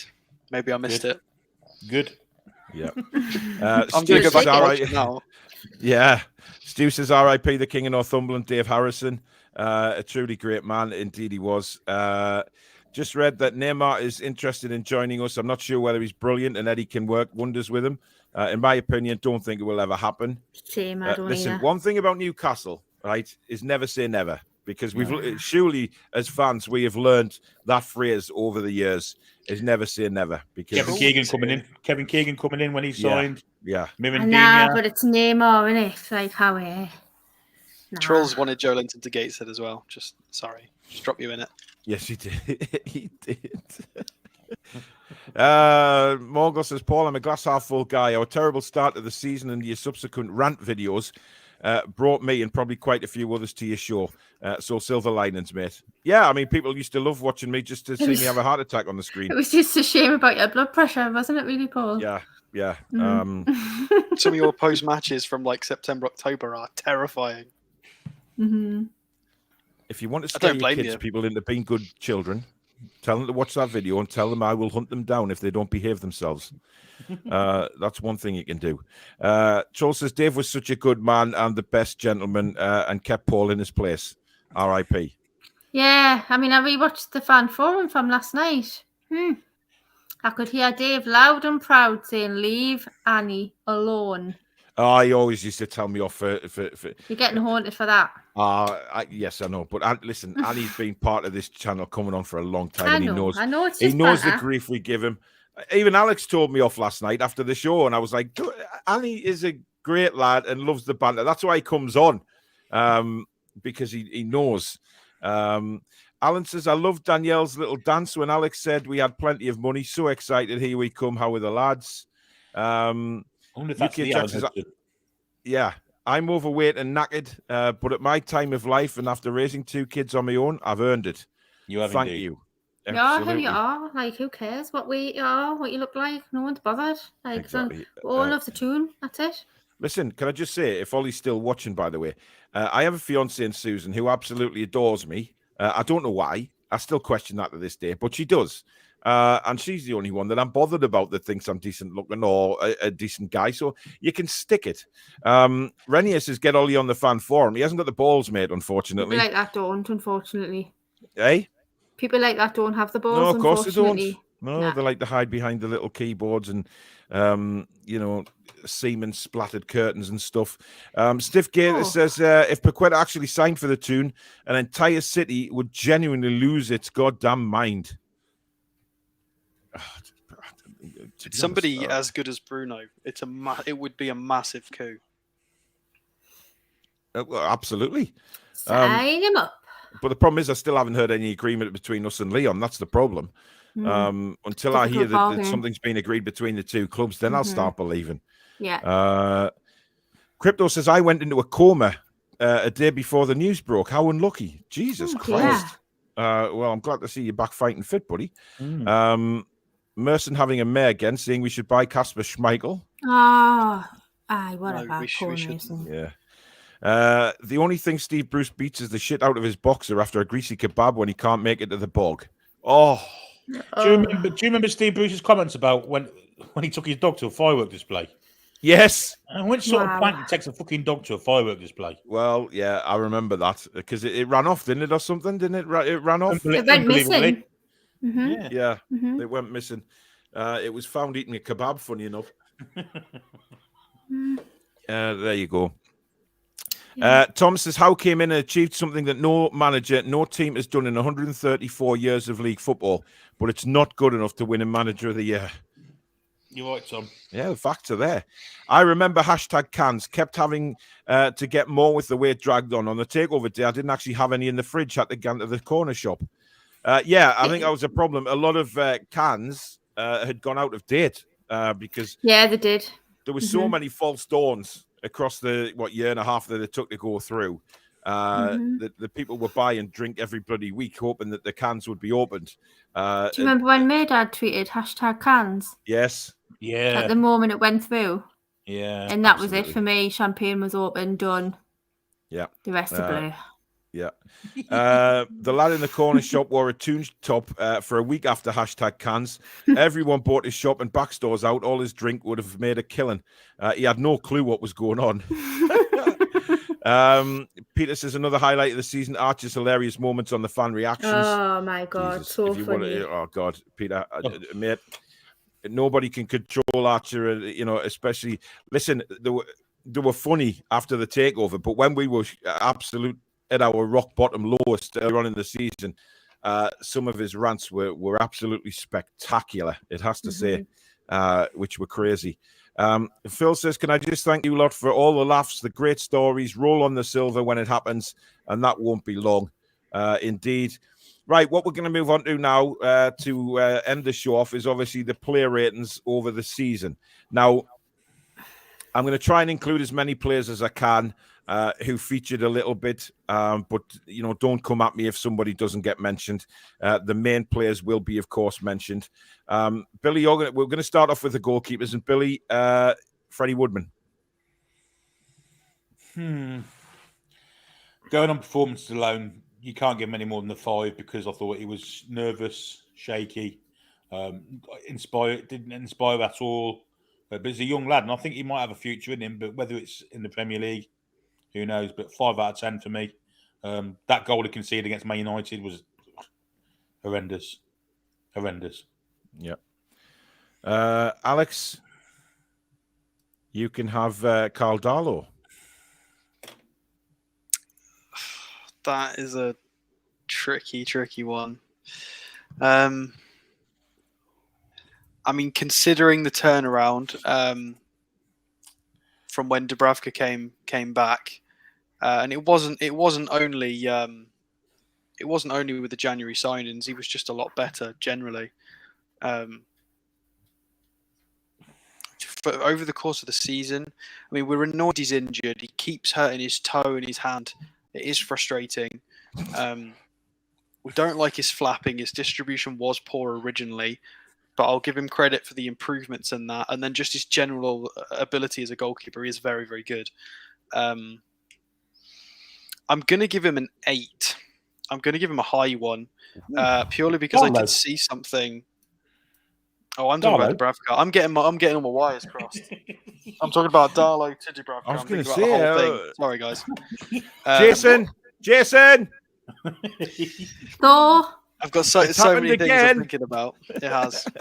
So Darlow specifically, yes. He's all right, and that is it. Distribution, average. Communication with the back line, not particularly good. He occasionally is a good shot stopper in his day, but he got caught a few times at the near post through his legs. He was letting things in that Dubravka very rarely, has mistakes with. In terms of his like XG for shots saved and stuff, he was poor statistically. I'm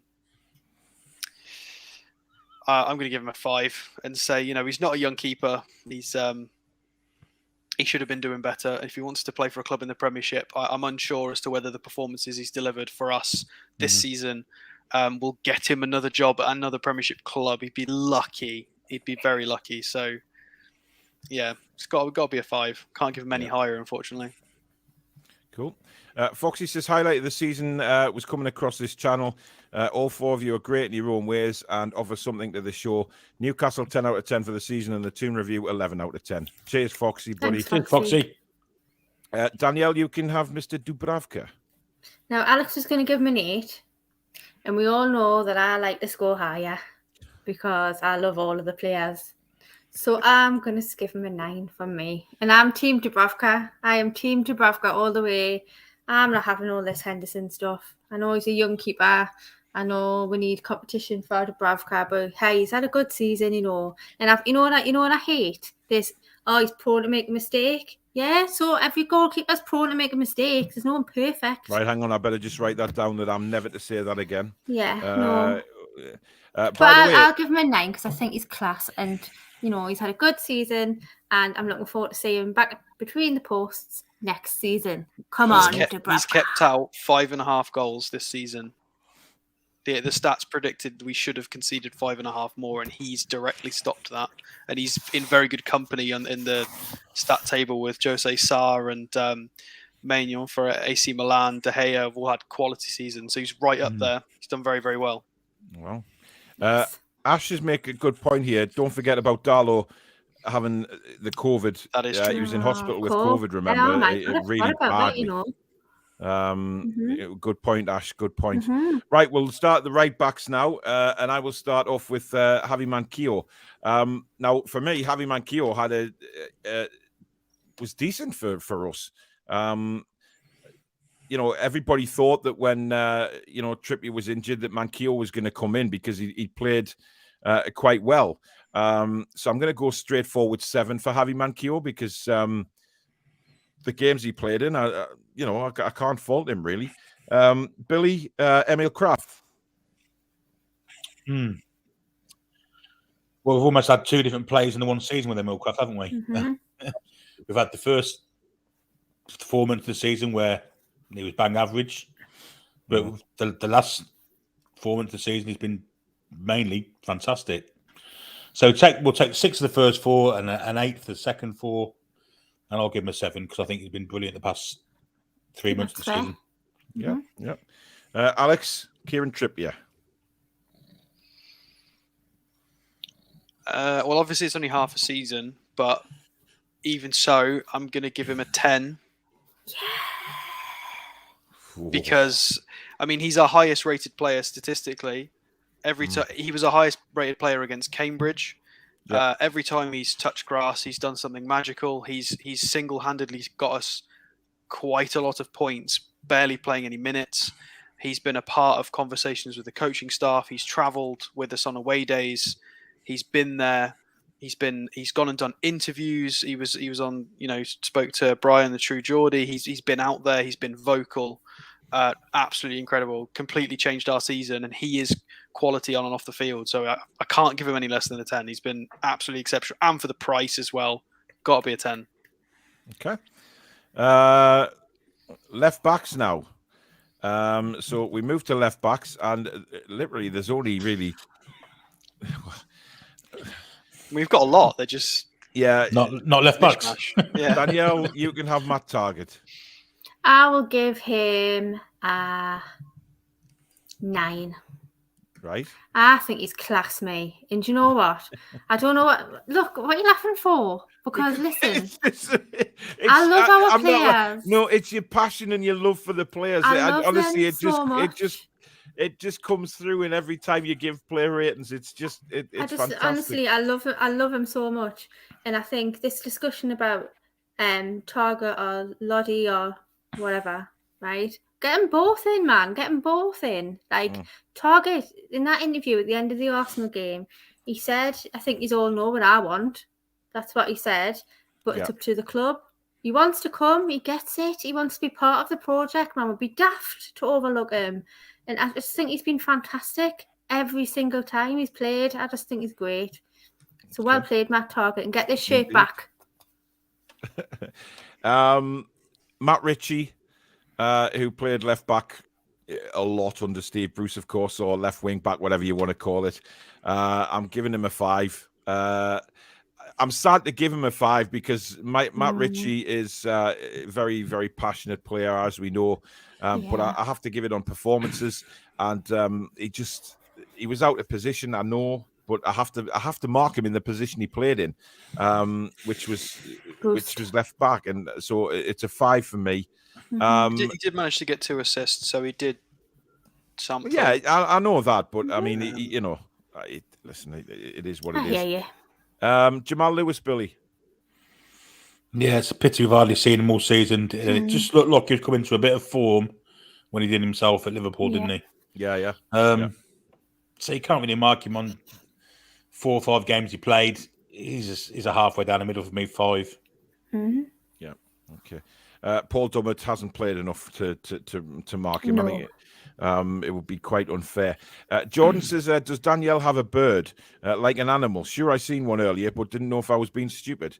No, it's a cat. Definitely not a bird. No birds. The only birds that fly around here are bats, but that's a long story. Alex, we will move on to centre backs now, and you can have Fabian's share. Ooh.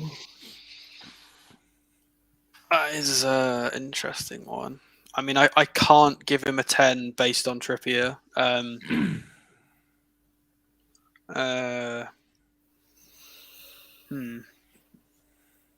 That's a tricky one. 25 starts this season, 2 team of the weeks, underused by Bruce. Very, very good under Howe. I'm going to give him a 9. Yeah, I'd agree with that. Respectable.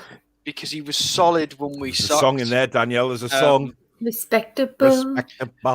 Because Share.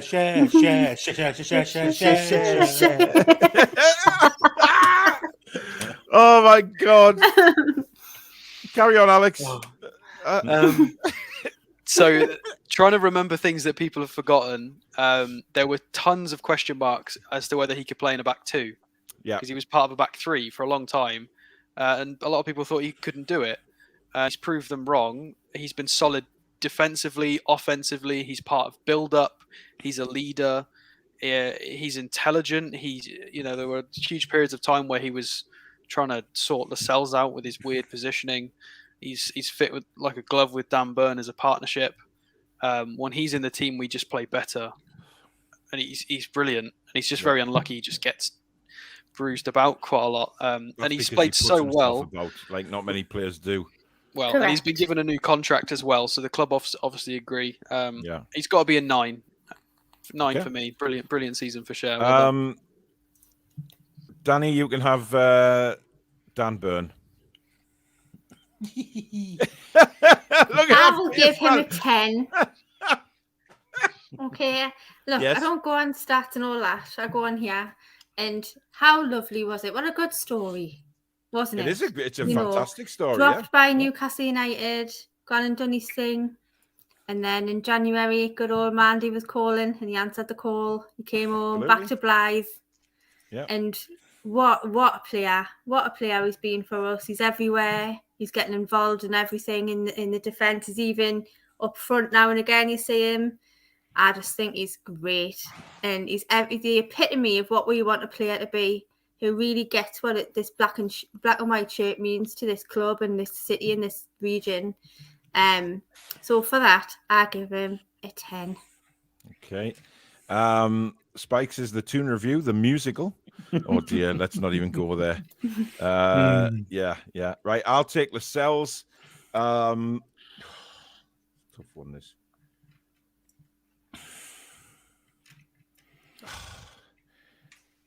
I'm going with a 6. And a 6 realistically because he can't play the ball out from the back. He can clear the ball with his head and everything, but his positioning sometimes is absolutely woeful. His offside trap is woeful. And I just think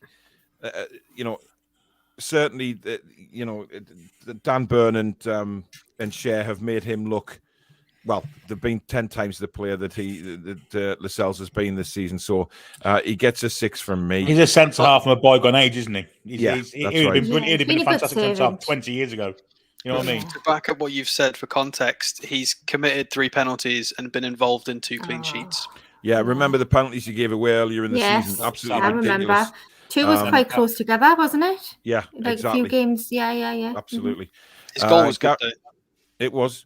Gary says, for new people who is watching this show, can you click the thumbs up, subscribe, chat with a friendly atmosphere with respect to everybody on here. So give this fantastic show the thumbs up. Cheers, Gary.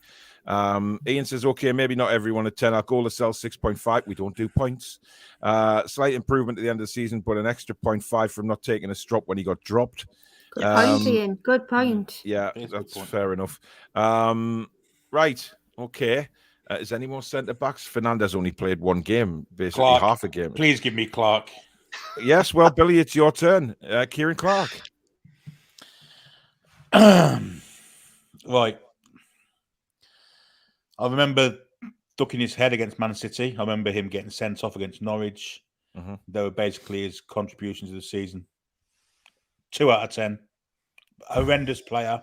Well past his best. Let's get rid of him. Not good enough. Does he not get an extra point, Billy, for being the man who gave Joelinton his midfield position? I've already given that. I would have given 1 out of 10 otherwise. Wow. Okay. Too generous, to be fair. Considering he punched somebody in our friendly in the training in camp. Saudi Yeah. Arabia. Yeah. Horrendous. And then in the film when Bruno arrives, he sat there in the changing room on his phone. Didn't even acknowledge him, while did he? everybody else said hello. Yeah. I mean, maybe that was an unfortunate video, but it still didn't look very good. No. Well, no, it didn't. Right, we move on to the midfield. Alex, John Joe Shelby. Oh, Our little Voldemort.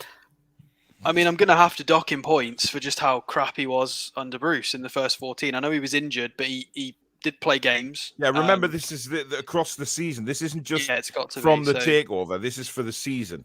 I mean, Sch&auml gets a pass because he basically didn't play. So whereas Shelvey did play under Bruce, so he's got to be docked points. I don't know what he was thinking against Tottenham. Double yellows, absolute madman. He was very unfit. Debatable whether that's his fault or not. Partly his, partly coaching and training. Not particularly good in the first half of the season, but first quarter of the season. But then when Howe came in and he started to get fitter, very, very good player. A leader, scored a bit, contributed, bossed the midfield, so much so that Bruno couldn't come in and play his natural position. That's how good Shelvey was. Bruno couldn't come in and play DM because Shelvey was just brilliant. So I'm going to give him an 8 for the season, and I can't give him higher because he was crap for the first 14, and that double yellow was awful. So, but an 8 because he picked up a lot, and I hope he stays for a couple of years as a mentor, and he's got a lot of quality in training, a lot of quality on the pitch as well. I hope he's useful for us. Absolutely. Danielle, Sean Longstaff. I'm going to give him a 7. Okay. I'm not a fan of Longstaff, I know as you all know. However, I do feel that there's scope for improvement going forward. So, I'll give him that. I think he played well towards the end of the season when he got on. That's really all on Sean Longstaff. I think I'm being quite generous with a 7, but indeed, I'm not always the happy, upbeat one. So it's fine. It's fine. I will have Joe Willock, and I'm going to give Joe Willock a 6. Can I change my score then? Because if you're giving Joe Willock a 6, I can't give Sean Longstaff a 7. Even on my happiest day, I can't do that. Okay. Okay, I'm giving him a 5. Okay. I agree with that, though. Willock had a marginally better season than Longstaff. It makes sense. Yeah, look, Willock's got a long way to go, in my opinion. He does pop up on the odd time and be really good, but he doesn't show up enough for me. And to be fair, a few Arsenal fans did say that when he signed permanently, that, once he's got a full season with you, you'll see that he's a little bit up and down. Well, to be fair, that's a case in point. So fair enough. I'm going with a 6. Wacky says Paul gets an 11 for his hilarious quotes. Thank you very much. Right, Billy, you get who's left in the midfield.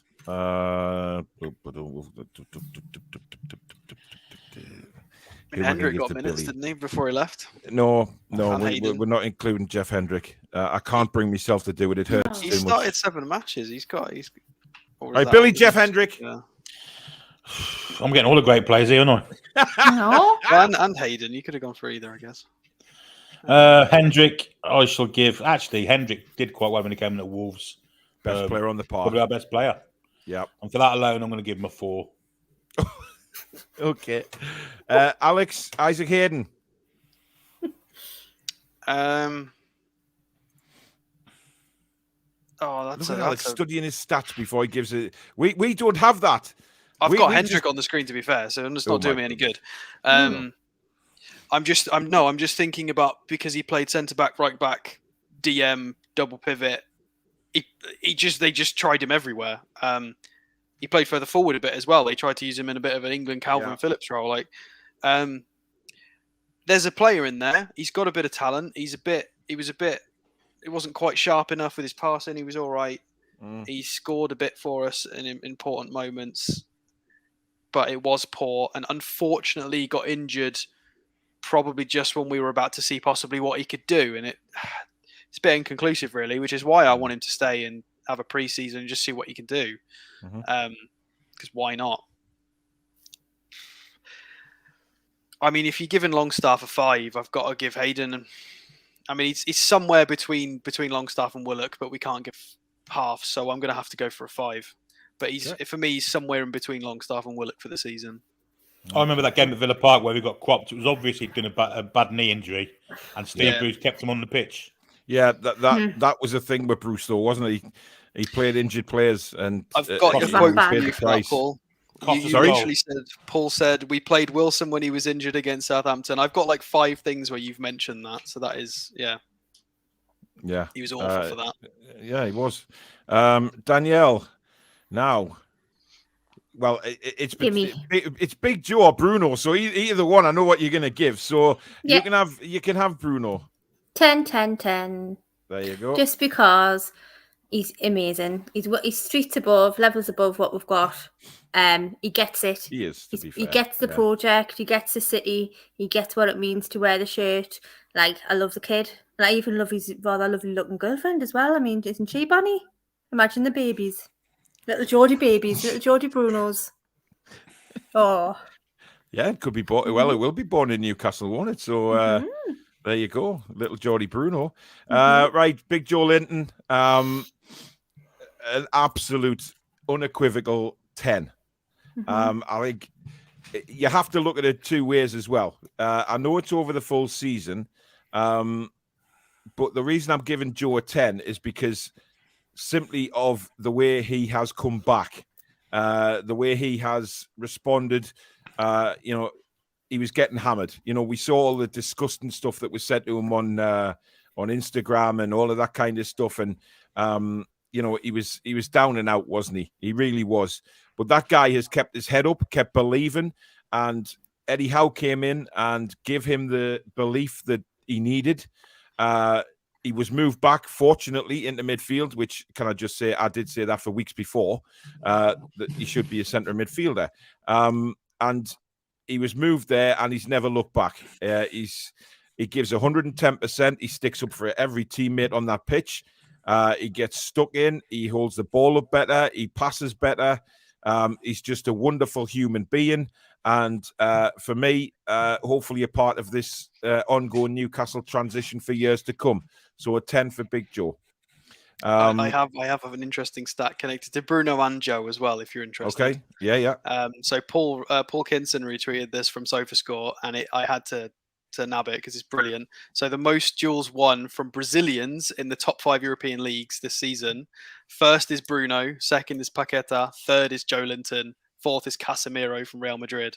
So our boys are in the top 3 there, beating out Casemiro. So absolutely incredible. Yeah, so that's how far Joelinton's come.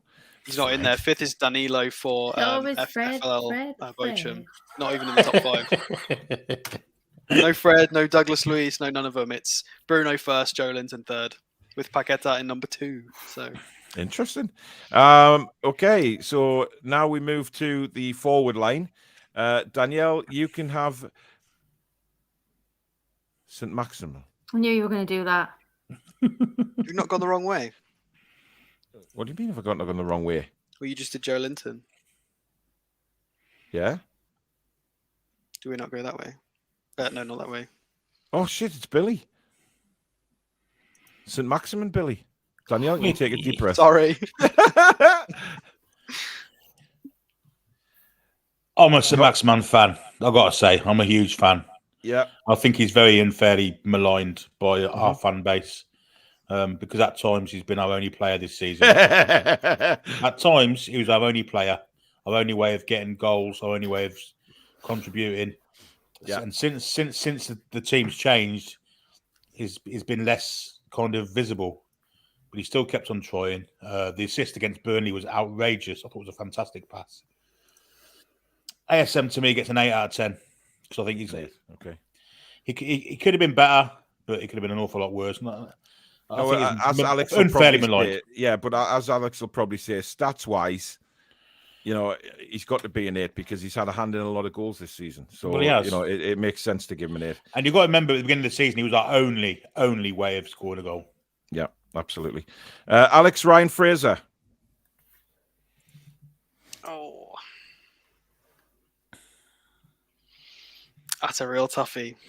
You're not going to like it, but I'm only going to give a 7 for Fraser.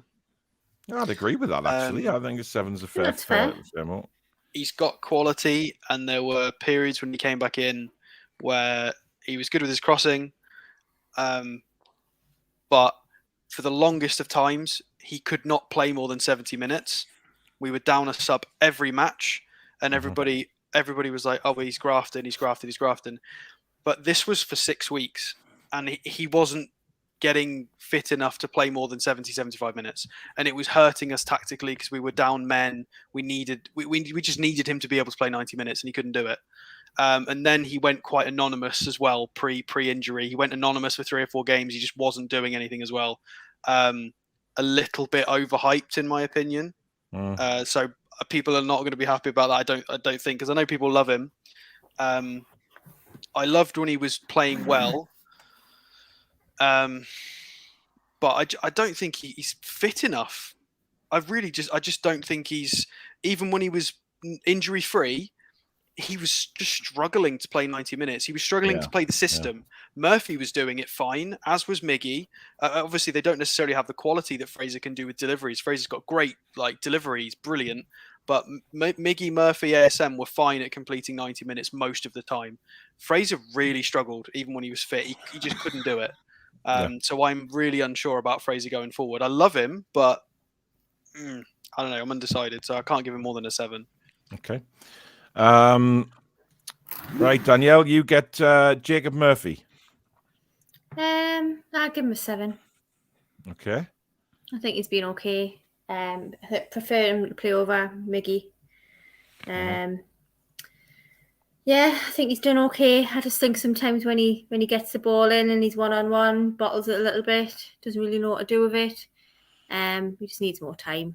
Just needs more time with Eddie if we decide to keep him and go that way. That's the thing. Will he get more time, though? Will he get more time? I don't know. Yeah. Okay. That's fair enough. I'll go with Miggy, and I'm going to give Miggy a 6. I think he had a strong end to the season. But look, for me, there is rumours going around that Miggy will be staying. And look, if Eddie thinks he can work with him and bring him on, then that's fine by me. I don't have a problem with that. Yeah. Because if Miggy can do the same as St. Maximin, with people saying, Maxi can be better with better players around him, then maybe Miggy can as well. He does it for his country on a regular basis, so why not do it for Newcastle United? Time will tell on that. I know he's been here a while now, but we've had Dross as manager. He did play well under Rafa. There's no doubt about that. He played in a forward position. And if you look I remember the one game before we shut down for COVID, away at West Brom in the Cup, and he was sensational that night. Absolutely brilliant. So maybe Eddie sees a player in him, and if he can get the best out of Miggy, then so be it. I'm willing to see what Eddie can do with the pre-season with Miggy, and see if he can bring him on. So we'll see what happens on that. But a 6 for the season this year. And now, Billy, Chris Wood. Oh God! How many did they give Clark? A 2. Right.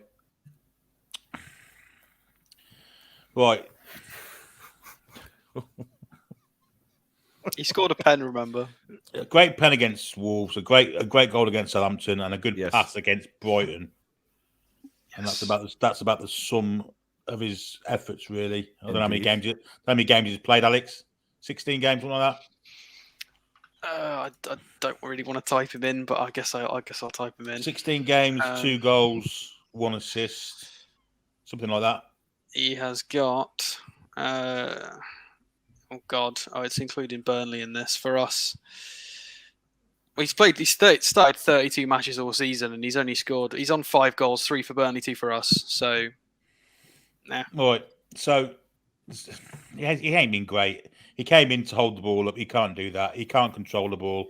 He has no mobility. His finishing is horrendous. The most I can give him is 3 out of 10. I think that's fair. I do. I think 3 out of 10 is fair for what he's done. Right, Alex. Callum Wilson. Hey. How are we grading based on injuries? Am I just going to rate him based on the time he was available, or are we going to dock him for injury? No, we can't dock him for injury. So on the time he was available. Well, if time he was available, it's got to be a 10. Okay. Wow. Because under Bruce, I mean, we looked at him statistically the other night on the transfer show. For somebody to be so clinical in such a negative system, with I mean, the end of this season, we've averaged 40% possession, and we've transitioned into a dominant team. We've still only ended up with 40% average. That's how bad we were. For him to be so clinical across multiple seasons for us in such a dross, build-up, negative style of football is outrageous. Which is why I put him on the same page as Dominic Calvert-Lewin, because he's been putting up clinical numbers without having James Rodriguez and Alan behind him and Ancelotti as a manager. He's been putting up reasonable, I think he's incredible, absolutely incredible. And I think whoever comes in the summer as a striker, I mean, you've got to play bloody well to dislodge Callum Wilson, because he's a cracking pro. If he doesn't get injured, whoever this new striker is going to have to be absolutely insane if they want minutes, because Callum Wilson is no joke. He is a very, very good player. 10, 100% 10. Okay. Amazing under Bruce, amazing under Howe. 10 out of 10. Okay, so we're not going to rate Dwight Gale because he simply hasn't played enough either. So that's it for player-wise. Now, we have to agree on manager scores. So, of course, Steve Bruce, we have to include in this. So we'll start off with you, Billy. Steve Bruce. Can we give bonus marks? No. No. I can only give him 1 out of 10. Yep. Okay. That's horrendous. Fine. Yep. Alex? 1 out of 10. Yep. Bust-ups, tactics, results. All sorts of crap. Fan, everything. All of it. 1. Awful. Yeah. Danielle? I'm going to give him 0. Because I'd give him 1. But the fact that he... wow. I'm not commenting on that. Julie? She just calls for Julie every time now, isn't it? No, you know what? I agree with you in a sense for a 1, but the thing is, he can't stop talking about it, can he? Well, that's you can't a stop good point saying as well. That all this crap about how we're bullying him and we're picking on him. It's all facts. It's actual factual information that actually happened.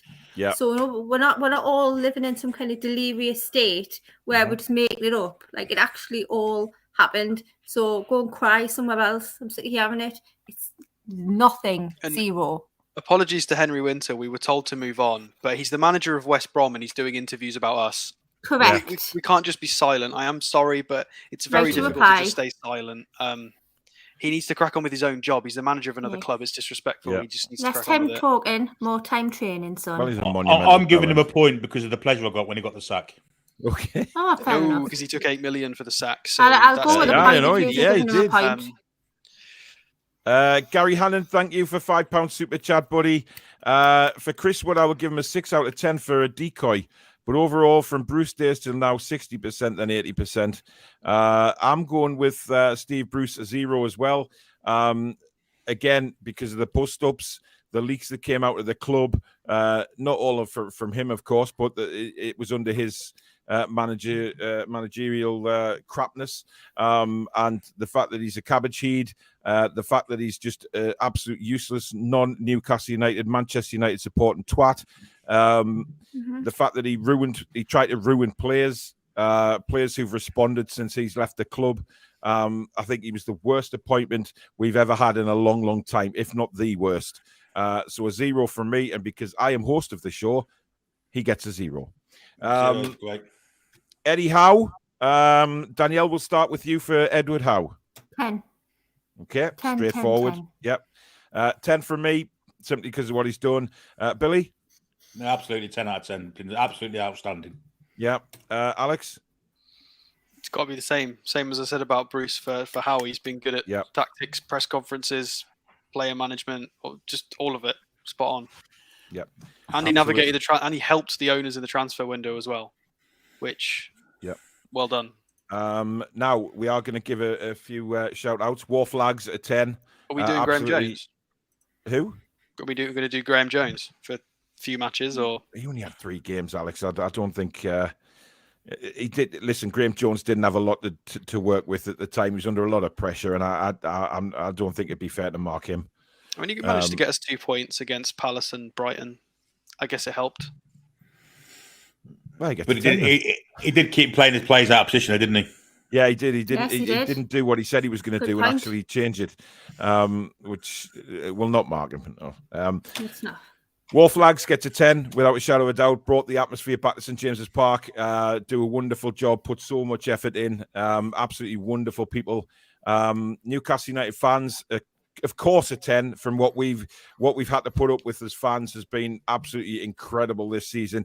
And then the takeover, the way we respond with the atmosphere, the away fans that travel the length of the country, absolutely superb. The Toon Review viewers, a 10. Absolutely every single one of you, whether you're a subscriber or not. But if you're not, why not? Get yourself subscribed. It's free of charge. Hit the button.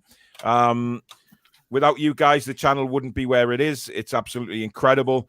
We love doing this for you. We love just a bunch of mates hanging around, just talking about football, Newcastle United, with, again, like-minded people like yourselves out there who are just wonderful. Your generosity throughout the season has been incredible, and your support for the channel that continues to grow on a daily basis is absolutely incredible. So thank you so much for everything out there. To the mods, absolutely wonderful people that they are. Cesare, Susan, Thomas, and of course Julie. Absolutely incredible. And of course to you 3 for keeping me company on shows. Absolutely wonderful people as well that I love doing this with.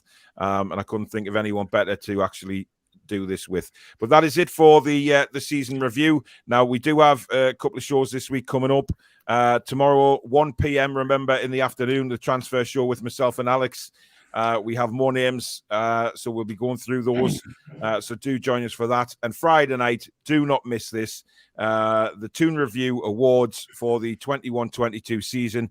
It's not just around football. There's going to be some crazy awards given out, and just have a really good laugh with it.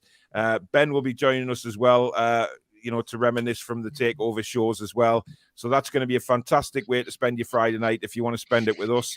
It starts at 8 o'clock. It's probably going to be very emotional as well. So, a lot to look forward to in that. So please join us for that. Tissues. Yeah, definitely. I do have some news for you that might get Danielle off her Man United rubbish thing. Okay. I'll put it in actually here. Can I just put it on screen if we just go into this? Yeah, of course. Yeah. This was Ian Darke, the BT commentator, announcing his worst 11 of the season. And this is the team he selected. Now, if you look closely there, count the Man United players. Wow. He's not wrong. No, he's not. 5. But they put Fernandes in the FIFA team of the season. How does he get in FIFA team of the season, though? No idea. I mean, he's dross. I think. Well, thank you for that, Billy. Yeah, I mean, that's certainly made Danielle cheer up. But no, guys, join us at 1 o'clock tomorrow, me and Alex. 8 o'clock Friday night. Spend it with us. Have a good laugh. It will be emotional, no doubt, as well. So, a lot to go through from what's happened during the course of the year, etc. But we will give special awards out. So it's going to be a really, really good, hopefully good couple of hours of fun on Friday night. But thank you for spending a couple of hours with us tonight, going through the season that's just been. We love you all so much. Your support is incredible. If you are new, don't forget to subscribe and hit the notification bell. You can join the channel if you wish. You can donate to the channel. Again, if you're watching this on a rerun, just hit the $sign with a thanks button on it, just along from the like button if you want to donate while we're off air. But thank you very much. We'll see you at 1 o'clock tomorrow. I am on Loaded HQ NUFC tomorrow with the guys at 8 o'clock. So go and have a look at that one. That's going to be a cracking show as well, no doubt. And then we'll see you again on Friday night. But thank you so much for watching. Get your mugs ordered if you haven't already at thetoonreview.co.uk. We bid you good night. Be kind. Keep smiling. Away the lads.